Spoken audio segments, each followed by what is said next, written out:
අයිබෝන් අද අපි කතා කරන්න යන්නේ 2012 උසස් පෙළ විභාග ප්‍රශ්න පත්‍රය. ඒකෙදි ප්‍රථමයෙන් අපි කතා කරන්න බලාපොරොත්තු වෙන්නේ කෙටි ප්‍රශ්න පත්‍රය. ඒකෙදි පළවෙනි ප්‍රශ්නයේ සිට ප්‍රශ්න 30 දක්වා නිශ්චිත පිළිතුරු සැපීමක් කරන්න ඕනි. ඊට පස්සේ 31 ඉඳලා 50 දක්වා කෙටි පිළිතුරු ලිවීමක් කරන්න ඕනි. සාමාන්‍ය විදිහට. හරි. අපි පටන් ගමු. පළවෙනි ප්‍රශ්නය අහලා තියෙන්නේ ගිණුම්කරණයේ මූලික අරමුණ. ගිණුම්කරණයේ මූලික අරමුණ තමයි ළමයි තොරතුරු අපේක්ෂා කරන පාර්ශවයන්ට තීරණ ගැනීමට අවශ්‍ය කරන තොරතුරු සැපයීම. එතකොට ගිණුම්කරණයේ මූලික අරමුණ තොරතුරු සැපයීම. හරි. අපි බලමු මේ ලක්ෂණ ටික. සියලු ගනුදෙනු පළවෙනි පිළිතුර තියෙන්නේ ආයතනයක සියලුම ගනුදෙනු ගිණුම් පොත්වල සටහන් කිරීම. ඒක ගිණුම්කරණ ක්‍රියාවලියක කොටසක් විතරයි. හරි.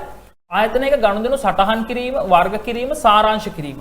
මේ කොටස් කීපයක් තියෙනවා ගිණුම්කරණයේ ක්‍රියාවලියේ. තොරතුරු එක්රැස් කිරීම, වාර්තා කිරීම, වර්ග කිරීම, ඊට පස්සේ සාරාංශ කිරීම, ප්‍රතිඵල විශ්ලේෂණය, අර්ථකථනය, sannivedanaya කියන කොටස තමයි ගිණුම්කරණයේ ආරමුණ වෙන්නේ. මේ ක්‍රියාවලියේ මුල් කාරණා කීපය තමයි තියෙන්නේ. ඊට පස්සේ තුන්වෙනි එක ආයතනයක මූල්‍ය ප්‍රකාශනවල ඉදිරිපත් කර ඇති තොරතුරු විශ්ලේෂණය කිරීම. මේකත් ක්‍රියාවලියක කොටසක්. ඊට පස්සේ හතරවෙනි එක ආයතනයක ගනුදෙනු වල විස්තරාත්මක විශ්ලේෂණය එහි කළමනාකරුවන්ට සැපීම. කළමනාකරුවන්ට විතරක් නෙමෙයි තොරතුරු අපේක්ෂා කරන සියලු පාර්ශවයන්ට තීරණ ගන්න අවශ්‍ය කරන තොරතුරු සැපීම තමයි ගිණුම්කරණයේ ආරමුණ. හරි. එතකොට පස්වෙනි පිළිතුර ආයතනයක් පිළිබඳ තොරතුරු එහි තොරතුරු භාවිතා කරන පාර්ශවයන්ට තීරණ ගැනීම සඳහා සැපීම ගිණුම්කරණයේ ආරමුණ වෙන්නේ උත්තරාංක 5. උත්තරාංක 5. හරි. ප්‍රශ්න අංක 2. පහත දැක්වෙන කුමන ගනුදෙනුව ආයතනයක ගැනුම් ජර්නලයේ සටහන් කරනවද? හරි. ගැනුම් ජර්නලයේ සටහන් කරන්නේ ණයට ගැනුම්. ණයට ගැනුම්. මොන ණයට ගැනුම්ද? විකිණීමේ පරමාර්ථයෙන්. විකිණීමේ පරමාර්ථයෙන් සිදු කරන ණයට ගැනුම් තමයි අපි ගැනුම් ජර්නලයක සටහන් කරන්නේ. හරි. විකුණන්න හිතාගෙන අපි ණයට ගන්නවා නම් අන්න ඒවා සටහන් කරන මූලික පොත. බලන්න පළවෙනි එක. ණයට මිලදී ගන්නා ලද සියලුම වත්කම්. සියලුම නෙමෙයි. සියලුම නෙමෙයි. විකිණීමේ පරමාර්ථයෙන් කරන ලද සියලුම ගැනුම්. සියලුම නෙමෙයි ඒකේ ණයට ගැනුම් වෙන්න ඕනේ. විකිණීමේ පරමාර්ථය හරි. තුන්වෙනි එක බලන්න. විකිණීමේ පරමාර්ථයෙන් කරන ලද සියලුම ණයට ගැනුම්. හරිනේ උත්තරේ. පිළිතුරු අංක 3. ගැනුම් ජර්නලයේ වාර්තා කරන්නේ විකිණීමේ පරමාර්ථයෙන් සිදු කරන සියලුම ගැනුම්. අපි හතරවෙනි එකත් බලමු. ණයට විකිණීමේ පරමාර්ථයෙන් සිදු කරන ලද සියලුම ගැනුම්. විකුණන්නේ ණයටද අත්පිටද කියන එක අදාළ නැහැ. හරි. ගන්නේ ණයට වෙන්න ඕනි. පරමාර්ථය විකිණීමේ පරමාර්ථය වෙන්න ඕනි. ඒ නිසා හතර නෙමෙයි. ණයට මිලදී ගන්නා ලද සියලුම දේපල පිරියතා උපකරණ. දේපල පිරියත උපකරණ අපි ගැනුම් ජර්නලයේ සටහන් කරන්නේ. අපි ඒක දාන්නේ පොදු ජර්නලේ. ඒතර පිළිතුරු අංක 3. ප්‍රශ්න අංක 3. බලන්න. ව්‍යාපාර ලක්ෂ 5ක් වටිනා භාණ්ඩ ණයට විකිණිය. හරි. ඊට පස්සේ පිරිවිතරවලට එකඟ නොවන්නේ යයි දක්වා ගනුදෙනුකරුවෝ මෙයින් 50000ක් වටිනා භාණ්ඩ ආපසු එවලා තියෙනවා. ගනුදෙනුකරුවෝ මුදල් ගෙවා ඉතිරි ශේෂය පියවි. අපෙන් අහනවා මූලාශ්‍රලීය විලිවල අනුපිළිවෙල. පළවෙනි එක විකුණුම්නේ. විකුණුම් වලට අදාළ මූලාශ්‍රලීය විල තමයි ඉන්වොයිසිය. හරි. පිළිතුරු ඔක්කොගෙම තියෙනවා ඉන්වොයිසිය. ඊළඟට අපි භාණ්ඩ වික්කට පස්සේ එයාලා ඒවා ආපසු එවනවා. ආපසු එවුම් වලට අදාළ වෙන්නේ බැරපත. ආපසු එවුම් වලට අදාළ වෙන්නේ බැරපත. ඒතර ඉන්වොයිසිය බැරපත මේ දෙකේ විතරයි තියෙන්නේ. ඒතර උත්තරාංක 5 හරි උත්තරාංක 2 හරි. ඊට පස්සේ ගනුදෙනුකරුවෝ මුදල් ගෙවනවා. ඒ කියන්නේ අපිට මුදල් ලැබෙනවා. මුදල් ලැබීම වලට අදාළ වෙන්නේ ලදුපත. පිළිතුරු අංක 5. පිළිතුරු අංක 5. හරි. ඊළඟට ගිණුම් කරන ක්‍රියාවලිය තුල වාතක කාර්යවල නිවැරදි අනුපිළිවෙල අහනවා අපි. හරි. හරි. බලන්න පළවෙනි එක තොරතුරු එක්රැස් කිරීම. ඒ කියන්නේ ගනුදෙනු සිදුවීම. මේ තියෙන ගනුදෙනුව සිදු වෙනවා පළවෙනි එක. හරි. ඒතකොට C තියෙන පිළිතුරක් තමයි පළවෙනි එක. උත්තරේ වෙන්න ඕනේ. C තියෙන පිළිතුරක් පළවෙනි එකට. ඊළඟට ගනුදෙනුව සිදු වුණාට පස්සේ මූලාශ්‍ර ලියවිල්ල හදා ගන්නවා. මූලාශ්‍ර ලියවිල්ල. ඊළඟට B. එතකොට මෙන්න මෙතන. ඊළඟට මූලාශ්‍ර ලියවිල්ල අපි සටහන් කරනවා මූලික සටහන් පොතේ. මූලික සටහන් පොතේ. එතකොට ඒ ටික හරිනේ. ඊළඟට මූලික පොත් ටික එකතු කරලා ලෙජරේට පිටපත් කරන්න. ටී ගිණුම් වලට දාන්න ඕනි වත්කම් වගකීම්, හිමිකම්, ආදායම්, වියදම් ගිණුම් වලට. එතකොට ඊළඟ පියවර වෙන්නේ E. හරි. එතකොට පිළිතුරු අංක 2. ඊට පස්සේ තමයි ගිණුම් ටික තුලනය කරලා අපි ශේෂ පිරික්සුම හදන්නේ. හරි.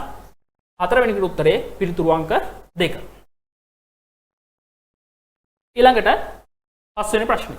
මූල්‍ය ප්‍රකාශන සකස් කිරීමේදී හා ඉදිරිපත් කිරීමේ ආකෘතිමය රාමුවට අනුව මූල්‍ය ප්‍රකාශන පදනම් වන උපකල්පන ඇත්තටම දැන් තියෙන උපකල්පන එකයි. හරි. ගිණුම්කරණයේදී අපි පාවිච්චි කරනවා මූල්‍ය ප්‍රකාශන පිළියෙල කිරීමේදී හා ඉදිරිපත් කිරීමේදී උපකල්පනයක්. ඒ උපකල්පනය තමයි අඛණ්ඩ පැවැත්ම. අඛණ්ඩ පැවැත්ම තමයි අපේ උපකල්පනය. මේ උපචිත කියන එක උපකල්පනයක් නෙමෙයි. උපචිත පදනමට අපි ගිණුම් හදනවා. නමුත් ඒක අපි උපකල්පනයක් නෙමෙයි. ප්‍රධාන උපකල්පනය 2012 දී තමයි මේ උපකල්පන දෙකක් විදිහට පාවිච්චි කරේ. ඒ නිසා තමයි මේ ප්‍රශ්නේ තියෙන්නේ. නමුත් අලුත් සිලබස් එකේ විදිහට අපි පාවිච්චි කරන ගිණුම්කරණයේ උපකල්පනය තමයි අඛණ්ඩ පැවැත්ම. ඒතර පිළිතුරු අංක 4 ගන්න. ඒක ඔයාලා මාක් කරගන්න අඛණ්ඩ පැවැත්ම. පිළිතුරු ප්‍රශ්න අංක 6. විකුණු භාණ්ඩවල පිරිවැය වියදමක් ලෙස වර්ෂයේ අගතොග වත්කමක් ලෙසද හඳුනා ගැනීමට අදාළ වෙන ගිණුම් කරන සංකල්පය අහනවා. වික්ක භාණ්ඩ ටිකේ පිරිවැය වියදමක් විදිහටත් ඉතුරු වෙච්ච තොගය වත්කමක් විදිහටත් හඳුනා ගන්න වෙන්නේ ගැලපුම් සංකල්පය. මොකක්ද ගැලපුම් සංකල්පයෙන් කියන්නේ? ගැලපුම් සංකල්පයෙන් කියන්නේ ආදායමක් හඳුනාගත්තොත්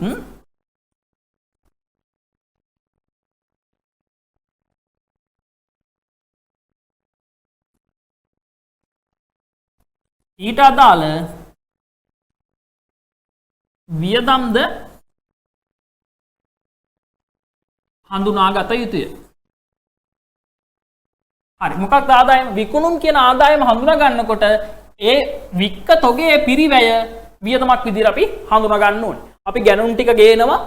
ඒකෙන් වික්ක ටික විතරයි අපේ වියදම වෙන්නේ. එහෙනම් ඒ ගැනුම් වලින් ඉතුරු ටික අපි වත්කමක් විදිහට මූල්‍ය තත්ත්ව ප්‍රකාශයේ හඳුනා ගන්නවා. පිළිතුරු අංක 3 ගැලපුම් සංකල්පය. 7 වෙනි ප්‍රශ්න.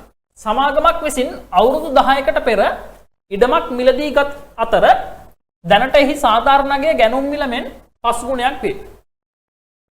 මෙම ඉඩම එහි සාධාරණගයට ප්‍රත්‍යාගන්නය කළේ නම් පහත සඳහන් ගිණුම් කරන තොරතුරු වල කුමන ගුණාත්මක ගති ලක්ෂණ ගුණාත්මක ගති ලක්ෂණය අහන්න.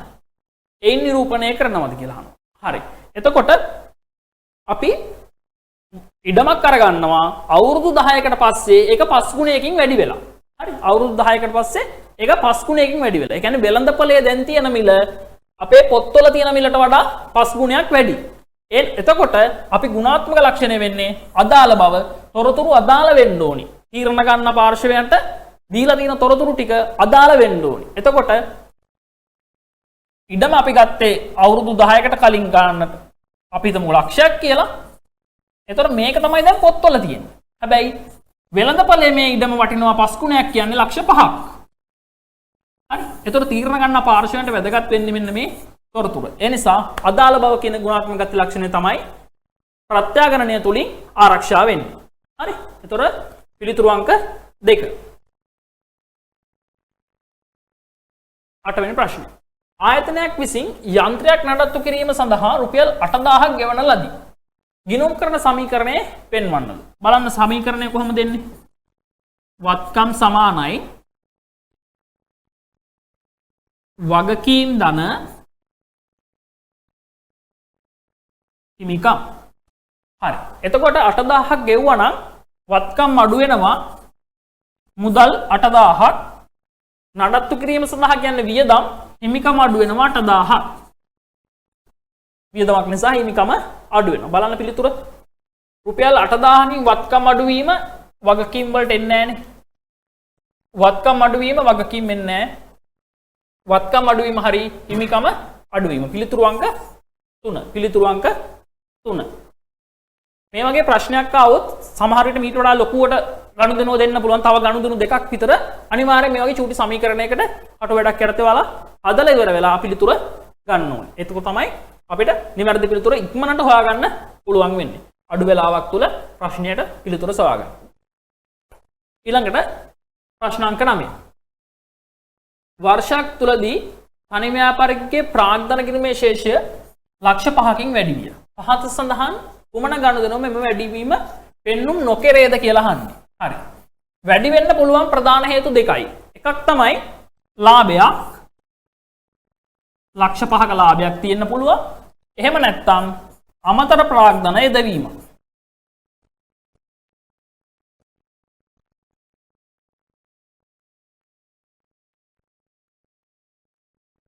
හරි. අයිතිකරු අමතර ප්‍රාග්ධනය යොදපු නිසා ප්‍රාග්ධන කිරීම ශේෂ වැඩි වෙන්න පුළුවන්. එහෙම නැත්නම් ලාභයක් නිසා ප්‍රාග්ධන කිරීම ශේෂ වැඩි වෙන්න පුළුවන්. අපි බලමු. ලක්ෂ 5ක ලාභයක් කිපීම. එයා හරිනේ. අයිතිකරු ලක්ෂ 5ක නව ප්‍රාග්ධනයක් දුන්නා. එයත් හරි. ව්‍යාපාරයේ භාවිතය සඳහා අයිතිකරු ඔහුගේ ලක්ෂ 5ක් වටිනා මෝටර රථයක් ගෙනීම. ඒකත් හරිනේ අමතර ප්‍රාග්ධනයනේ. අයිතිකරු ව්‍යාපාරයේ බැංකු ගිණුමෙන් ඔහුගේ පුද්ගලික ණයක් ලක්ෂ 5ක් ගෙවීම. ගැනිලිනේ. ව්‍යාපාරයේ බැංකු ගිණුමෙන් පෞද්ගලික ණයක් ගෙවලා මුදල් අඩු වෙනවා. හරි. එහෙනම් පිළිතුරු අංකය 4. ඊළඟ පස්වෙනි එක. ව්‍යාපාරයේ සැපයුම්කරුවෙකුට ගෙවිය යුතු ලක්ෂ 5ක් අයිතිකරුගේ පුද්ගලික ගිණුමෙන් ගෙවීම. ණය හිමියට ගෙවන්න තියෙන එකක් අයිතිකරු පුද්ගලිකව ගෙවලා. එතකොට හිමිකම වැඩි වෙනවා, වගකීම් අඩු වෙනවා. එතකොට පිළිතුරු අංකය වෙන්නේ පිළිතුරු අංක 4.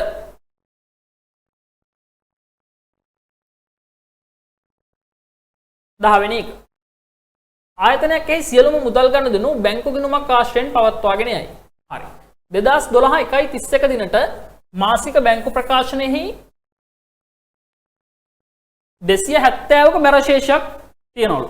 2,70,000ක බැරශේෂයක් පෙන්눔 කරනවා. මේ දිනට බැංකුවේ තැන්පත් කළ නමුත් උපලබ්ධ නොවූ චෙක් සහ ඉදිරිපත් නොකළ චෙක් පත් අනුපිළිවෙලින් 85යි 45යි.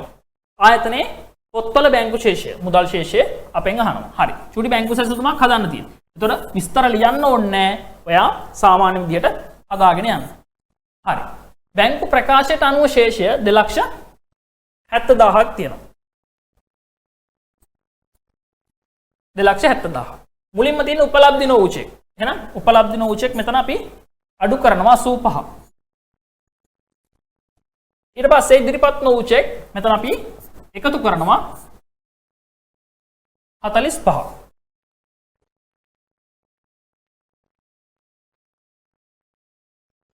එහෙනම් මෙන්න මෙතන තියෙන සංශෝධිත මුදල් පාලන ගිණුම අනුව ශේෂය තමයි මූලගත ප්‍රකාශයේ පෙන්වන්න ඕනි ආයතනයේ පොත්වල ශේෂය. එතකොට 270ට 85ක් එකතු කරලා 45ක් අඩු කරන්න. උත්තරය එනවා 310ක්. උත්තරය එනවා 310ක්. පිළිතුරු අංක 4. පිළිතුරු අංක 4. හරි. ඊළඟට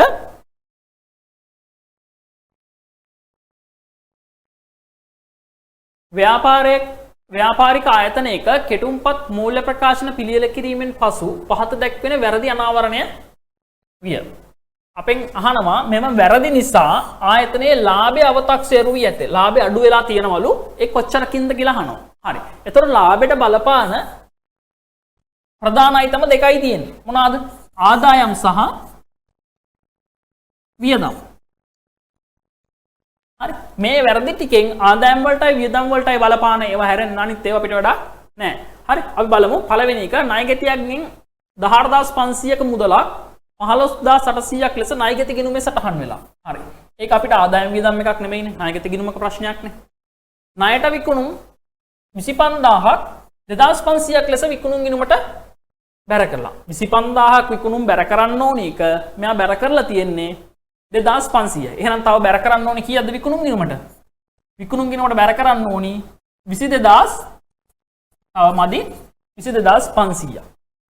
ඊළඟට ආපසුම් 3000ක් විකුණුම් ගිණුමට හර කරලා. හරි. ආපසුම් විකුණුම් ගිණුමට හර කරපක වැරදි. අපි හර කරන්න ඕනේ ආපසුම් ගිණුමට. හරි. හැබැයි ඒකෙන් ලාභයට වෙන බලපෑමක් නැහැ. ඇයි විකුණුම් ගිණුමට හර කරත් ආපසු යොමු ගිණුමට හර කරත් අන්තිමට අපි කරන්නේ විකුණුම් වලින් අඩු කරන එක. අපි හිතමුකෝ ආපසු යොමු 3000 ආපසු යොමු ගිණුමට හර කරා කියලා. එතකොට කරන්නේ සමස්ත තියෙන විකුණුම් වලින් මේ 3000 අඩු කරනවා. දැන් මෙයා කරලා තියෙන්නේ විකුණුම් ගිණුමෙන් 3000 අඩු කරලා. ඒ නිසා මෙතන වැරදි. මේක ගිණුම් තියලා වැරදි. නමුත් ලාභයට අව탁සේරු වීමට ඒක බලපාම වෙන්නේ නැහැ. එහෙනම් පිළිතුර 22500කින් තමයි අව탁සේරු වෙලා තියෙන්නේ. උත්තරාංක 2. උත්තරාංක 2. හරි. 12 වෙනි එක. බලන්න. තොග අයිතම 3ක් තියෙනවා. 2012 331 දිනට අවසන් තොගේ තොග අයිතම 3ක් තියෙනවලු. අයිතමේ ABC නිෂ්පාදන පිරිවැය අපේක්ෂිත විකුණුම් ආදායම විකුණන්න බලාපොරොත්තු වෙන වටිනාකම විකිණීමේදී දරන්න වෙනවලු වියදමක්. හරි. අපි විකිණීමක් කරනකොට ඒක අපි හිතමු කොමිස් එකක් දෙනවා කියලා. එතකොට ඒ විකුණුම් වියදම තමයි මේ තියෙන්නේ. ඊට පස්සේ අපෙන් අහනවා අයිතම ක්‍රමය අනුව 12යි 331 දිනට තොගේ වටිනාකම. හරි. එතකොට අපි තොගේ ගන්නේ LKS දෙකට අනුව පිරිවැයෙන් හෝ ශුද්ධ උපලබ්ධියගෙන් වඩා අඩු වගේ. පිරිවැයෙන් හෝ ශුද්ධ උපලබ්ධියගෙන්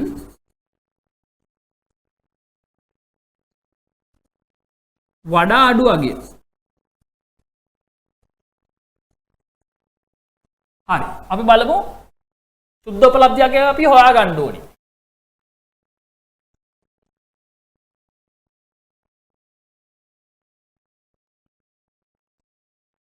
ශුද්ධ උපලබ්ධියගේ. ශුද්ධ උපලබ්ධියගේ ගන්නේ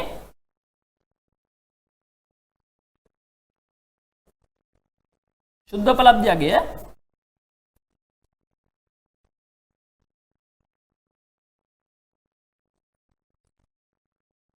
අපේක්ෂිත විකුණුම් මිලෙන්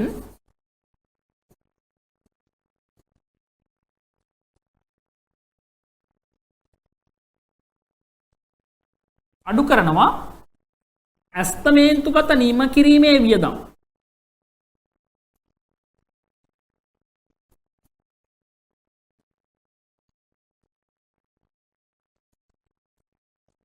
ඇස්තමේන්තුගත නියම කිරීමේ වියදම් සහ මේ වගේ අපේක්ෂිත විකුණුම් වියදම්.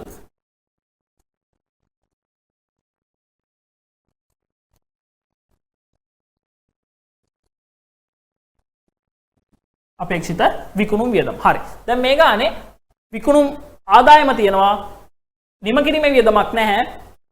විකුණුම් වියදම් තියෙනවා. එතකොට විකුණුම් ආදායමෙන් අපි විකුණුම් වියදම අඩු කරාට පස්සේ අපිට එනවා ශුද්ධ උපලබ්ධියගේ. පළවෙනි එකනේ මෙයා 15000ක් තියෙනවා. 5000ක් අඩු කරාම ශුද්ධ උපලබ්ධියගේ 10000යි. ඊළඟ B අයිතමේ 16000න් 4000ක් අඩු කරාම ශුද්ධ උපලබ්ධියගේ 12000යි. 19000න් 7000ක් ගියාම ශුද්ධ උපලබ්ධියගේ 12000යි. හරි. දැන් අපිට පිරිවැය තියෙනවා. ශුද්ධ උපලබ්ධියගේ තියෙනවා. හරි. දැන් අපිට හොයන්න තියෙන්නේ තොගේ වටිනාකම. ඒක ගන්න ඕනේ වඩා අඩු වගේ. හරි බලන්න. A මෙයා 13000යි මෙයා 10000යි. එහෙනම් වඩා අඩු එක්කෙනා 10000යි. B මෙයා 10000යි මෙතන 12000යි. එහෙනම් වඩා අඩු වගේ 10000යි. C එක මෙයා 17000යි මෙතන ඇවිල්ලා 12000යි. එහෙනම් වඩා අඩු වගේ 12000යි. හරි. එතකොට අයිතම ක්‍රමය අනුව නිසා අපි ගන්න ඕනි වෙන වෙනම අයිතමෙන් අයිතමේ. එතකොට A එකේ වඩා අඩු වගේ 10000යි. A එකේ වඩා අඩු වගේ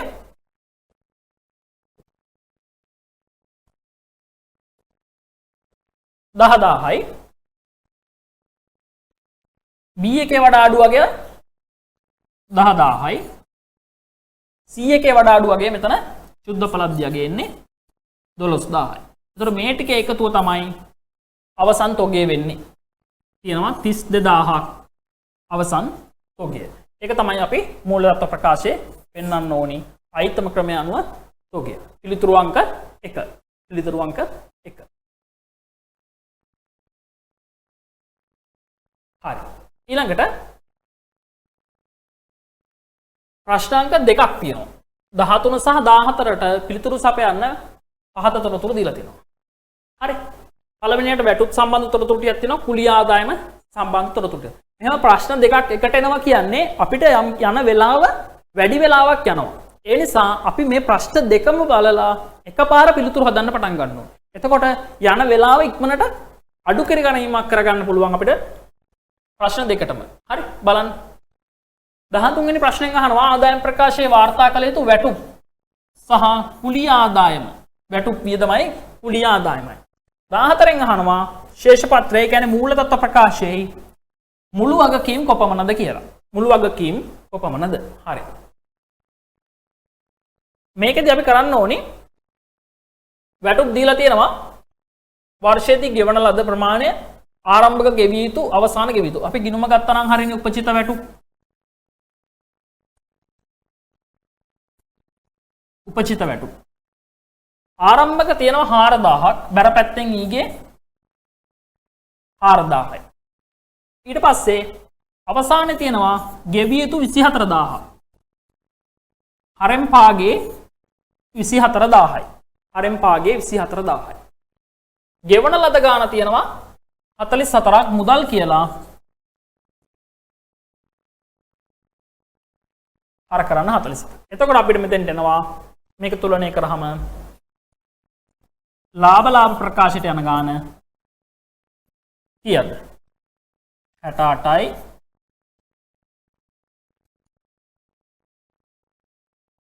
68න් 4000ක් ගියාම 64යි. වැටුප් වියදම 64යි. ඊට පස්සේ 2011 10 එක දින කුලියට දුන් ගොඩනැගිල්ලක් සඳහා 2012 6 දිනෙන් අවසන් මාස 9 සඳහා කුලිය 90000ක් හම්බ වෙලාලු. හරි. එතකොට අපේ ගිණුම් වර්ෂය වෙන්නේ කවද්ද? අපේ ගිණුම් වර්ෂය වෙන්නේ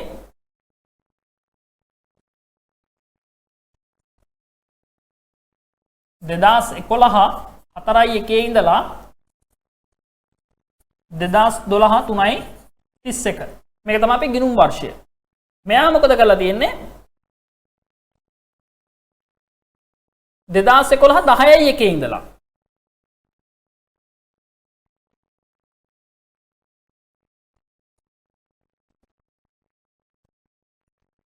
ගෙවීම් කරලා තියෙනවා 2012 6.30.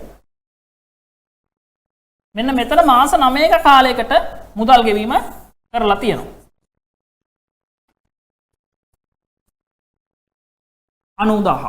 ඒකෙන් අපේ ආදායම වෙන්නේ අපිට ලැබිලා තියෙන 90000ක්. අපේ ආදායම වෙන්නේ මෙන්න මේ මාස 6. මෙන්න මේ මාස 6 තමයි අපේ ආදායම වෙන්නේ. එතකොට මේක මාස 9කට හම්බ වෙලා තියෙනවා නම් 9න් බෙදලා 6න් වැඩි කරාම අපේ ආදායම එනවා. ඒතර ආදායම 90000 9න් බෙදුවා 6න් වැඩි කරාම මෙතෙන්ට එනවා ආදායම 60000යි.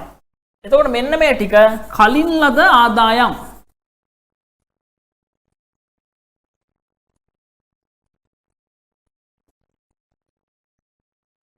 කලින් ලද ආදායම් කීයද? 90000න් 60000ක් අපේ ආදායම ඉතුරු වෙන්නේ නම් 30000යි. මෙයා කලින් ලද ආදායම් ජංගම වගකීම්. හරි. එමු අපි බලන්න ප්‍රශ්නෙට. වැටුප් ආව අපිට 64000. මේ දෙකෙන් එකක්. ආදායම ආවේ 60000යින්. එහෙනම් පිළිතුරු අංක 4. පිළිතුරු අංක 4. ඊට පස්සේ අපෙන් අහනවා මූල්‍ය තත්ත්වයේ පෙන්විය යුතු මුළු වගකීම්. හරි. උපචිත වැටුප් තිබ්බවට මතකයි 24000. උපචිත වැටුප් තිබ්බ 24000. ඊට පස්සේ අපිට ආවා කලින් ලද ආදායම් 30000.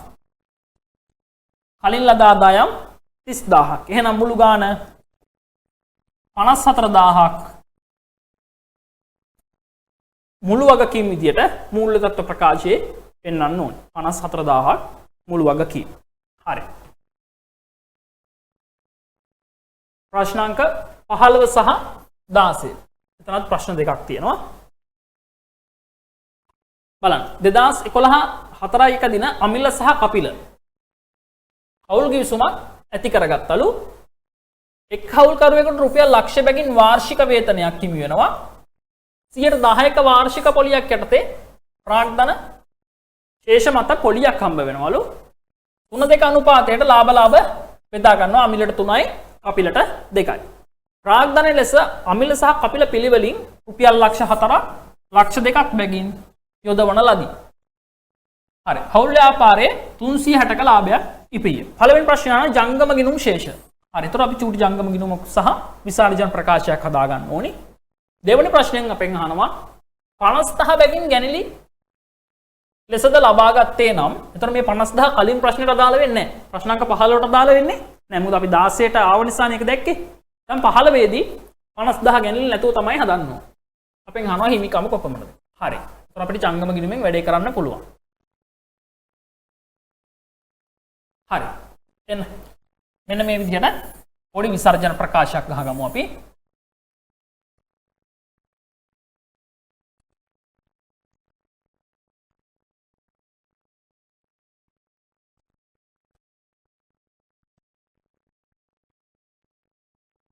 ලාභය. ඊට පස්සේ පොඩි ජංගම ගිණුමක් විභාගෙදී මෙහෙම චූටි තීරු දෙකක් ගහගෙන ගාන හදන්න ඕනි. මුකුත් ලියන්න කරන්න ඕනි නැහැ. ඒ ප්‍රශ්න නිසා අමිල සහ කපිල. හරි. ලාභය තිබුණා 360ක්. ලාභය තියෙනවා මෙතන 360ක්. ඊළඟට අවුල්කරුවෙකුට 100 බැගින් වේතන හම්බ වෙනවා. එහෙනම් මෙතනින් අවුල් වේතන අමිල කපිල.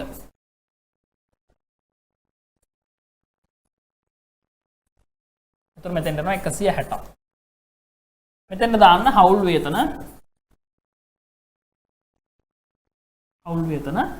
මෙයාට 100යි මෙයාට 100යි.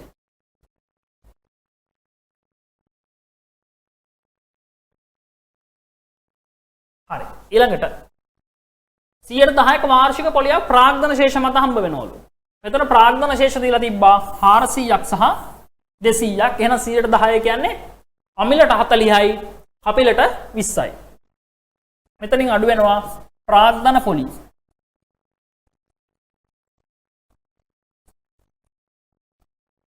අමිලට 40යි කපිලට 20යි. 60. මෙතනට දාන්න ප්‍රාග්ධන පොලි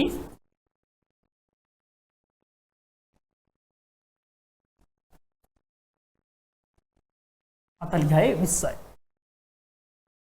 ඊළඟට ලාභ අනුපාතය 3-2. එහෙනම් අපිට ලාභ කොටස් බෙදලා දෙන්න පුළුවන් දැන්.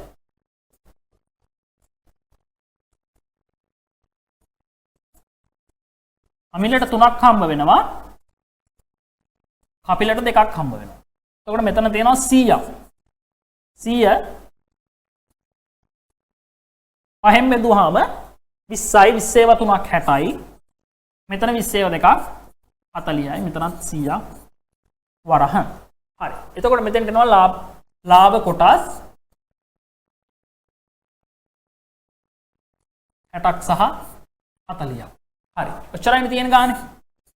එතකොට අපිට එනවා ජංගම ගිණුම් ශේෂ මෙයාගේ 200යි මෙයාගේ 160යි. හරි.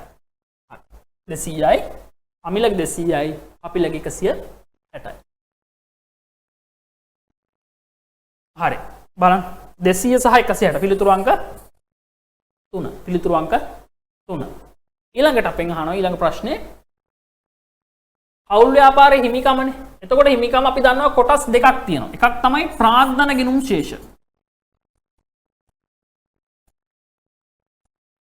ප්‍රාග්ධන ගිණුම් ශේෂ ලක්ෂ 4ක් සහ ලක්ෂ 2ක් තිබ්බා.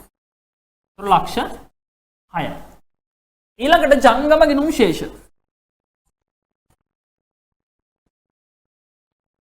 ජංගම ගිණුම් ශේෂ දැනට අපි ගත්තා 200යි 160යි. 200යි 160යි. ඊට පස්සේ මෙයා කියනවා අමිල සහ කපිල 50000 බැගින් ගැනිලි කරා නම් වර්ෂය තුල. එහෙනම් මේකෙන් 50ක් අඩු වෙනවා. මේකෙන් 50ක් අඩු වෙනවා. එතකොට ජංගම ගිණුම් ශේෂෙන්නේ මෙතන 150යි. මෙතන 110යි. ඒ දෙකේ එකතුව මෙතෙන්ට එනවා 260. එහෙනම් මුළු හිමිකම 860යි. මුළු හිමිකම 860යි. පිළිතුරු අංකය 5. පිළිතුරු අංකය 5. ප්‍රාග්ධන ගිණුම් ශේෂ ටික ගත්තා. 400යි 200යි. ජංගම ගිණුම් ශේෂ ටික අපි හොයාගත්ත කලින් 200යි 160යි. මෙයා කියනවා එයා 50000 ගානේ දෙන්නම ගැණිලි කරාලු 50000 ගානේ දෙන්නගෙන් අඩු කරා. අපි 260යි කියලා ගත්තා. ඒ දෙකේ එකතු තමයි මුළු හිමිකම. පිළිතුරු අංක 5. 17 වෙනි ප්‍රශ්නය. ලාභ දෙක එක අනුපාතයට බෙදා ගනිමින් අමල් බිමල් සහ චමල් ව්‍යාපාරයක් පවත්වාගෙන යනවා. 2012 3 දිසයක. එහෙන් කාල පරිච්ඡේදයේ අවසාන දවසේ චමල් හවුල් ව්‍යාපාරයෙන් විශ්‍රාම ගත්තලු.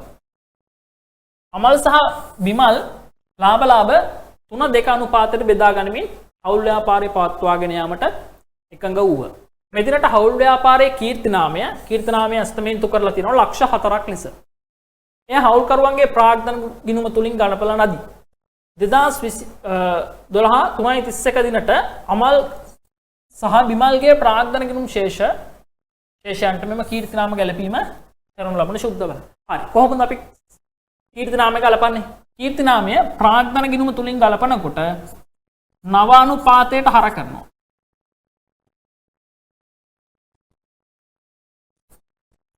පැරණි අනුපාතයට බැර. නව අනුපාතයට හර කරනවා. පැරණි අනුපාතයට බැර කරනවා. හරි. අපි නම් තුන ගමු නිකන් ABC කියලා. අමල් බිමල් චමල්. එතකොට නව අනුපාතයට හර කියන්නේ චමල් නැහැ. චමල් විශ්‍රාම ගියා. 3-2.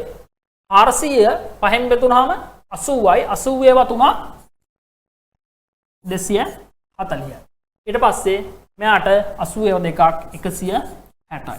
ඔන්න හර කරා. ප්‍රාග්ධන ගිණුම් හර. පැරණි අනුපාතයට බැර. 2-2 එකක් 5යි. 400 පහෙන් බෙදුනහම 80යි. මෙතනට 80ක් බැර කරනවා. මෙතන 160ක්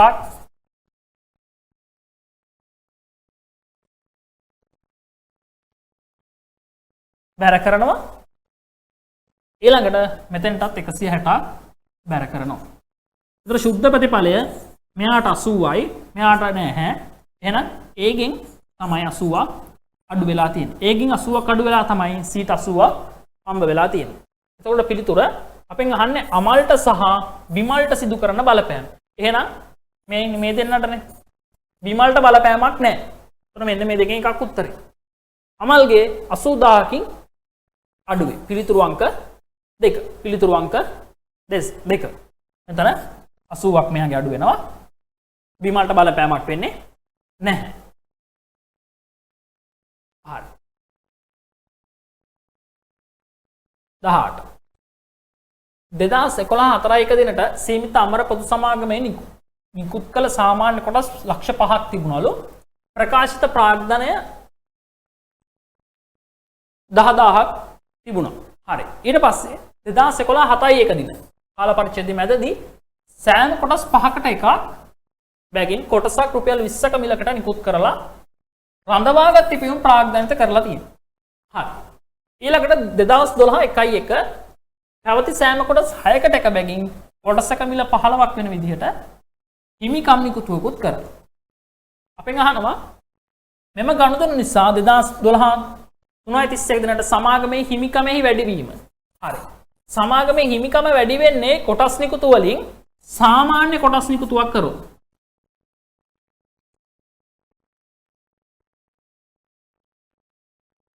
මුදල් ලබාගෙන ප්‍රසිද්ධියේ මහ ජනතාවට කොටස් නිකුත් කිරීමක් කරනවා. ඊළඟට හිමිකම් කොටස් නිකුතුව.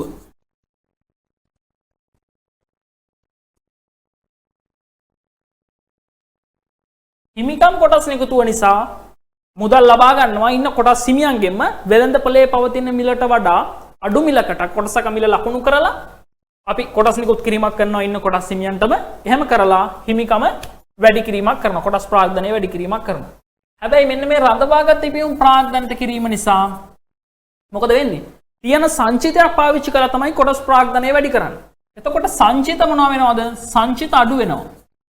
සංචිත අඩු වෙලා කොටස් ප්‍රාග්ධනය වැඩි වෙනවා. එතකොට හිමිකමට බලපෑමක් නැහැ. හිමිකම වෙනස් වෙන්නේ නැහැ. මොකද සංචිත කියන්නේ හිමිකම, කොටස් ප්‍රාග්ධනය කියන්නේ හිමිකම. සංචිත අඩු කරලා කොටස් ප්‍රාග්ධනය වැඩි කරාම හිමිකමට බලපෑමක් වෙනවා. එතකොට මේ රඳවාගත් පියුම් භාවිතා කරමින් කොටස් නිකුතුව අපිට මේ ප්‍රශ්නේ හදද්දී වැදගත් වෙන්නේ නැහැ. හරිද? හිමිකම වැඩිවීමට වැදගත් වෙන්නේ නැහැ. හරි. එතකොට වැදගත් වෙන්නේ මෙන්න මේ හිමිකම් නිකුතුව. හරි. හැබැයි එහෙම කියලා අපිට මෙයාව හදන්නේ නැතුව මෙතන යන්න බෑ. මෙතන කොටස් ගාන ප්‍රශ්නිකුත් ගලපලා තියෙන නිසා. හරි. අපි බලමු කොටස් තියෙනවා ලක්ෂ 5ක්.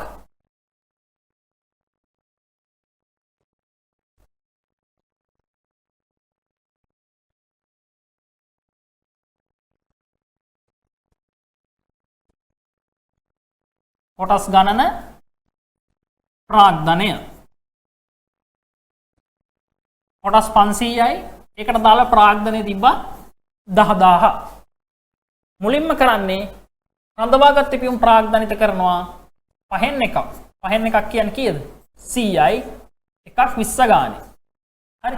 මේ වටිනකම අපිට වඩා නෑ. මොකද අපි කිව්වා එකෙන් සංචිත වැඩිවීමක් අඩු වෙලා ප්‍රකාශ කළ ප්‍රාග්ධනයේ වැඩිවීමක් වෙන්න නිසා හිමිකමට බලපෑමක් නෑ කියලා. ඊට පස්සේ මෙතන 600ක් තියෙනවා. මෙන්න මේ ගණන් දුන්නොත් තමයි අපිට වැදගත්. ඒකෙන් 6න් එකක්. ඒ කියන්නේ 100යි වැඩි කරනවා 15 ගාන නිකුත් කරන නිසා එහෙනම් 1500කින් තමයි කොටස් ප්‍රාග්ධනය වැඩිවීමක් වෙන්නේ. 1500කින් තමයි කොටස් ප්‍රාග්ධනය වැඩිවීමක් වෙන්නේ. එතකොට පිළිතුරු අංක 3 1500කින් වැඩි වෙයි. හරි. ප්‍රශ්නේ මෙහෙම අහලා තිබුණා. ප්‍රශ්නේ අහලා තිබ්බනම් ප්‍රකාශ කළ ප්‍රාග්ධනයේ වැඩිවීම හිමිකමේ වැඩිවීම නෙමෙයි අහන්න අපෙන්. ප්‍රකාශ කළ ප්‍රාග්ධනයේ වැඩිවීම. එහෙම කරා නම් අපිට මෙන්න මේ මෙතනදී ආපු 2000 අපිට ගන්න වෙනවා. හරි. එතකොට 3500ක් විදියට ගන්න ඕනි. ප්‍රකාශ කළ ප්‍රාග්ධනයේ වැඩිවීම කියලා අපෙන් අහලා තිබුණා නම්. හරි. ප්‍රශ්නේ අහලා තියෙන්නේ හිමිකමේ වැඩිවීම. එතකොට ගන්න වෙන්නේ හිමිකම් නිකුතුව විතරයි. පිළිතුරු අංක 3. පිළිතුරු අංක 3. ප්‍රශ්න අංක 19. පහත් ස්ථාන කුමන අනුපාත අනුපෙළිවෙලින් ආයතනයක මූල්‍ය ස්ථාවරත්වය සහ ද්‍රවශීලතාවය. හරි. මූල්‍ය ස්ථාවරත්වය මනින අනුපාත ද්‍රවශීලතාවය මනින අනුපාත. ද්‍රවශීලතාවය මනින අනුපාත අපි දෙකක් කතා කරනවා. එකක් තමයි ජංගම අනුපාතය. අනිත් එක ෂණික අනුපාතය. ජංගම අනුපාතය ෂණික අනුපාතය. ඊට පස්සේ මූල්‍ය ස්ථාවරත්වය ණය හිමිකම්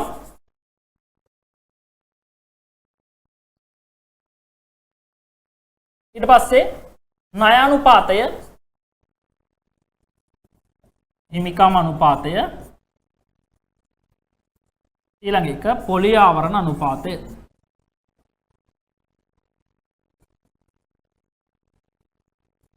හරි.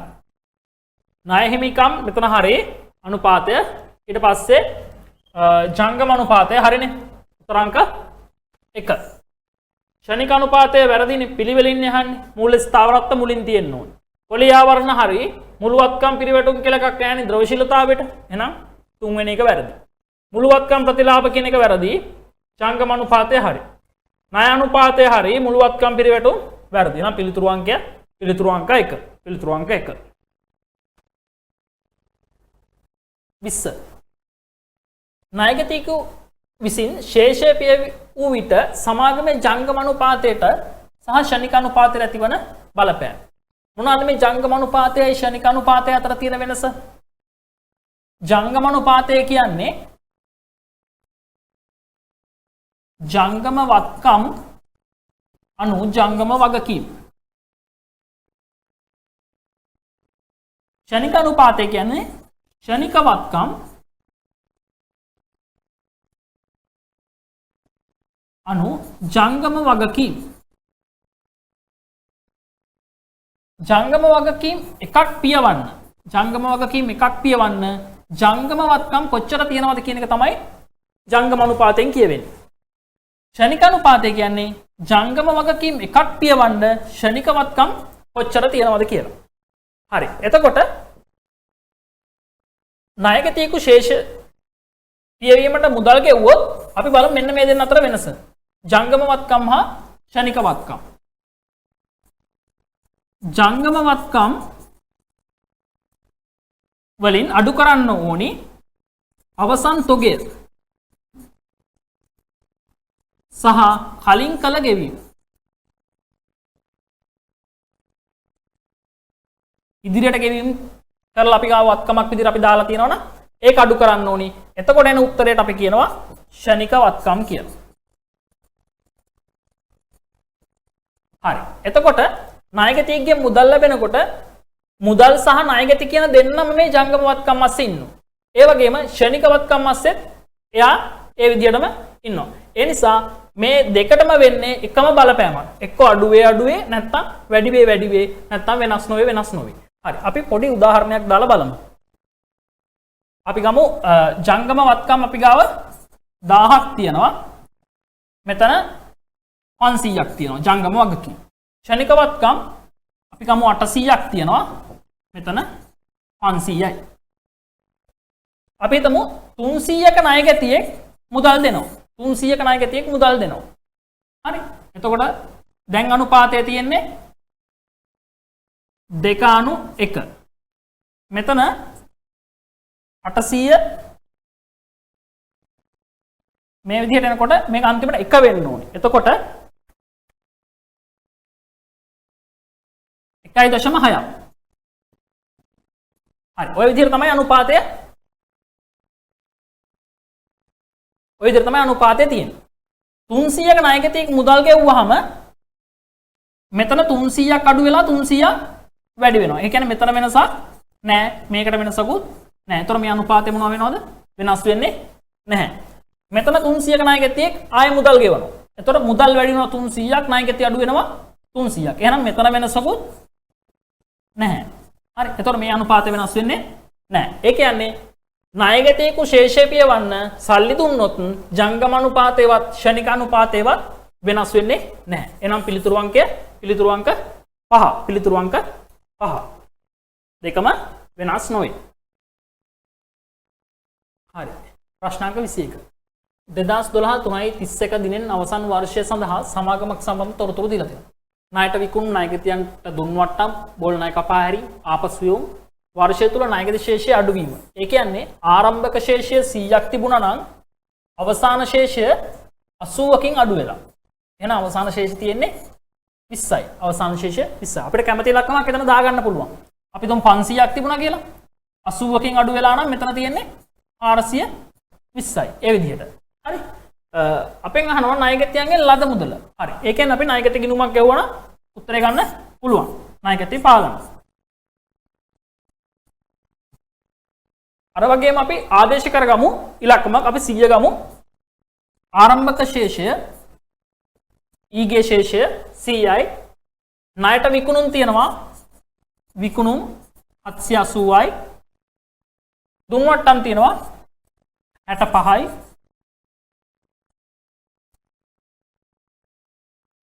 බෝල් ණය කපා හැරීම 20යි. ආපසු යොමු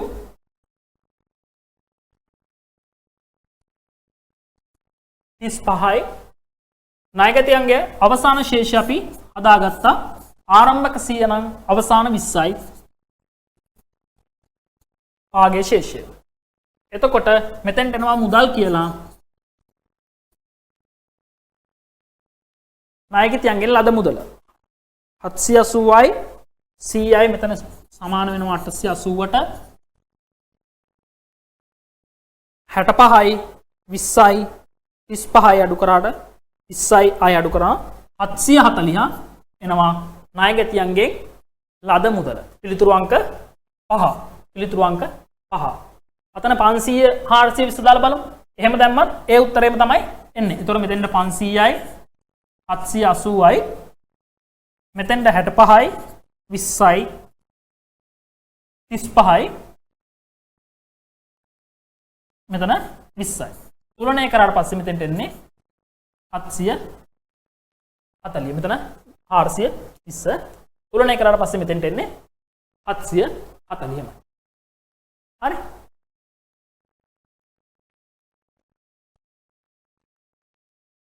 අසම්භාව්‍ය වගකීම් ලෙස හෙළිදරව් කරන මොනවද අහනවා. අසම්භාව්‍ය වගකීමක් කියන්නේ කාම වගකීමක් වෙලා නැහැ. හරි. අතීත සිදුවීමක ප්‍රතිඵලයක් ලෙස ඇති වෙලා තියෙනවා. නමුත් අනාගත සිදුවීමක් හෝ සිදුවීම් කිහිපයක ප්‍රතිඵලයක් විදිහට ඉදිරියේදී විය හැකි බැඳීමක් තමයි අසම්භාව්‍ය වගකීමක් කියන්නේ. එතකොට අසම්භාව්‍ය වගකීමක් ලෙස හෙළිදරව් කරන්නේ මොනවද කියලා අහනවා. ආයතනයකින් ලබාගත් ණයක් කියන්නේ බැංකු ණයක්. ආයතනයකින් ලබාගත් ණයක් කියන්නේ බැංකු ණයක්. ඒක වගකීමක්. මෙයා වගකීම් කෙලින්ම. සම්භාව්‍ය නැහැ. ආයතනයට එරෙහිව නොවිසඳුණු නඩුවක්. ඒ කියන්නේ නඩුව උසාවියේ යනවා තාම තීන්දුවක් දීලා නැහැ. එහෙනම් අපි මේක පෙරදුනොත් අපිට විරුද්ධව තියෙන නිසා වන්දි ගෙවන්න වෙනවා. අන්න අසම්භාව්‍ය වගකීමක්. අනාගතේ නඩුව පෙරදුනොත් වන්දි ගෙවන්න වෙනවා. වෙනත් ආයතනයක් ලබාගත් ණයක් සඳහා අපකරුවෙකු වීමට ඇති කරගත් එක. අපි වෙන කෙනෙක් ගත්ත ණයකට අපයක් අත්සන් කළා. එතකොට එයා ඒ ණය ගෙව්වේ නැත්නම් අපිට ගෙවන්න වෙනවා. එයා එහෙම කරේ නැත්නම් අපිට ගෙවන්න වෙනවා. හරි. එතකොට එයා ගෙවුවොත් අවුලක් නැහැ. ඒ නිසා අපිට වගකීමක් විදිහට වර්තමාන බැඳීමක් නැහැ. අනාගතයේ විය හැකි බැඳීමක් තමයි තියෙන්නේ. නොවෙන්නත් පුළුවන්. හරි. හරි. එතකොට B හා C කියන්නේ අසම්භාව්‍ය වගකීම්. ඊළඟට D. බැංකු ගිණුමේ දැක්වෙන අයිරාවක්. ජංගම වගකීමක් විදිහට කෙලින්ම යනවා යත් වගකීම්. අපෙන් ප්‍රශ්නේ අහන්නේ අසම්භාව්‍ය වගකීමක් ලෙස අපි සටහනකින් අනාවරණය කරන්න ඕනි මොනවද කියලා. එතකොට B හා C තමයි පිළිතුර. B හා C. අපි ඒවට කියනවා අසම්භාව්‍ය වගකීම් කියලා. අපි ඒවා සටහනක් විදිහට එයටතේ අනාවරණය කිරීමක් කරනවා. හරි. පිළිතුරු අංක 3. පිළිතුරු අංක 3. 23. 3.31 දිනෙන් අවසන් වර්ෂයේ මధుර සමාගමේ අධ්‍යක්ෂක මණ්ඩලය 6.30 දින අනුමත කළ තිනවා මූල්‍ය ප්‍රකාශන. 12.4.1 6.30 අතර මූල්‍ය ප්‍රකාශන පිළියෙල කරගෙන යන කාලය අතරතුර සිදු වුණු සිද්ධීන් කීපයක් දීලා තියෙනවා. අපෙන් අහනවා ඉහත සඳහන් කුමන සිදුවීම් මූල්‍ය දත්ත ප්‍රකාශ දිනට ගැළපිය යුතුද? LKS 10 අනුව ගලපන සහ නොගලපන සිද්ධි කියලා කොටස් දෙකක් යටතේ කතා කරනවා. ගලපන්නේ 3.31 දිනට සාක්ෂි සපයන සිදුවීම්. 3.31 දිනට සාක්ෂි සපයන සිදුවීම් සහ මේ කාල පරිච්ඡේදය අතරතුර වෙලා තියෙන්න ඕනි. බලන්න. අකණ්ඩව ලාභ අලාභ ලබන ව්‍යාපාර අංශයක මෙහෙයුම් කටයුතු නතර කිරීමට සැලැස්මක් නිවේදනය. එක දිගට අලාභ ලබ ඉන්නවා. හරි. එහෙම ඉන්න එකක් එකපාරට කියනවා අපි ඒක නවත්තලා දාමු කියලා. හරි. එතකොට මේක 3.31ට සාක්ෂියක් සපයන්නේ නැහැ. අලාභ ලැබූ පමණින් ව්‍යාපාරයක් නවත්තන්නේ නැහැනේ. ඒ නිසා මේක 3.31ට සාක්ෂි සපයන්නේ. ඒක නොගලපන සිදුවීමක්. 3.31 දිනට. ඒ කියන්නේ මූල තත්ත්ව ප්‍රකාශ දිනට සැලකිය යුතු මුදලක් ගෙවිය යුතු ණය ගැතියෙකු බුන්වත් වෙලා තිනවා. මේ කාලය අතරතුර බුන්වත් වෙලා තිනවා. අනිවාර්යයෙන්ම ගලපන්න ඕනේ. අපිට ඒ මුදල ලැබෙන්නේ නැහැ. ඒ නිසා අතරතුර අපේක්ෂා කරන පාර්ශවයන්ට අපි ඒක ගැලපීමක් කරලා පෙන්වන්න ඕනේ. හරි. බොල්නා විදියට කපා හරිනවා. වෙළඳපොළ අගයන් පහත වැටීම නිසා කෙටි කාල ණය ආයෝජනවල වෙනස් වීම, අඩුවීම, වැඩිවීම අපි LKS 10 අනුව ගැලපීමක් කරන්නේ නැහැ. ඒ නිසා ඒක නොගලපන සිදුවීමක්. උසාවි තීන්දුවකට අනුව ශේෂපත්‍ර දිනට, ඒ කියන්නේ මූල තත්ත්ව ප්‍රකාශ දිනට හඳුනාගත යුතු වගකීමක් තිබූ බව තහවුරු වීම. හරි. 3.31 දිනට අපේ ව්‍යාපාරයට විරුද්ධව නඩුවක් තිබිලා තියෙනවා. ඒ වෙනුවෙන් වන්දි ගෙවීමක් කරන්න වෙනවා. එතකොට ඒක වගකීමක් විදිහට හඳුනා ගන්න ඕනේ. එතකොට ගලපන සිදුවීම් වෙන්නේ B හා D. B හා D. පිළිතුරු අංක 2. පිළිතුරු අංක 2.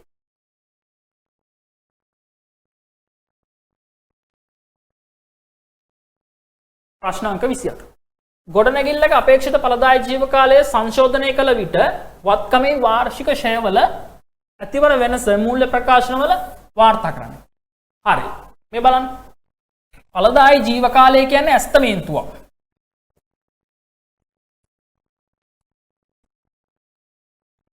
ඒ කියන්නේ අපි උපකල්පනයක් කරනවා අපි ගන්න වත්කම අවුරුදු 5ක් තියෙනවා. ජීව කාලය අවුරුදු 5යි කිව්වොත් අපි මේ වත්කම පාවිච්චි කරන්න පුළුවන් අවුරුදු 5යි කියලා අපි ඇස්තමේන්තු කරනවා. ඊට පස්සේ ඒ අවුරුදු 5ක් ටිකක් අවුරුදු 3ක් විතර යනකොට හරිද? අවුරුදු 5 වෙන අවුරුදු 3ක් විතර යනකොට අපිට හිතෙනවා මේ වත්කම තව අවුරුදු 4ක් පුළුවන් කියලා. එතකොට ඇත්තටම ඉතුරු වෙලා තියෙන තව අවුරුදු 2යිනේ.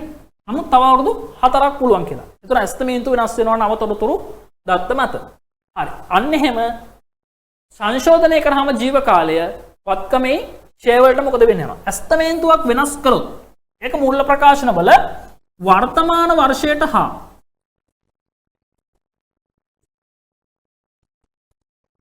අනාගත වර්ෂවලට ගලපන්න ඕනි.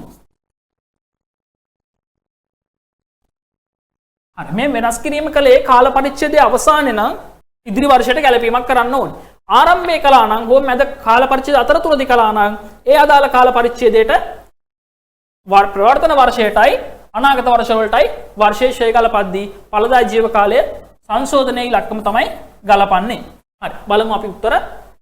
මූල්‍ය ගිණුම් කරන ඇස්තමේන්තු වෙනසක් ලෙස සලකා වර්තමාන හා අනාගත කාලච්ඡේදවල ලාභයට ගලපයි. හරිනේ ඇස්තමේන්තු වෙනසක්නේ.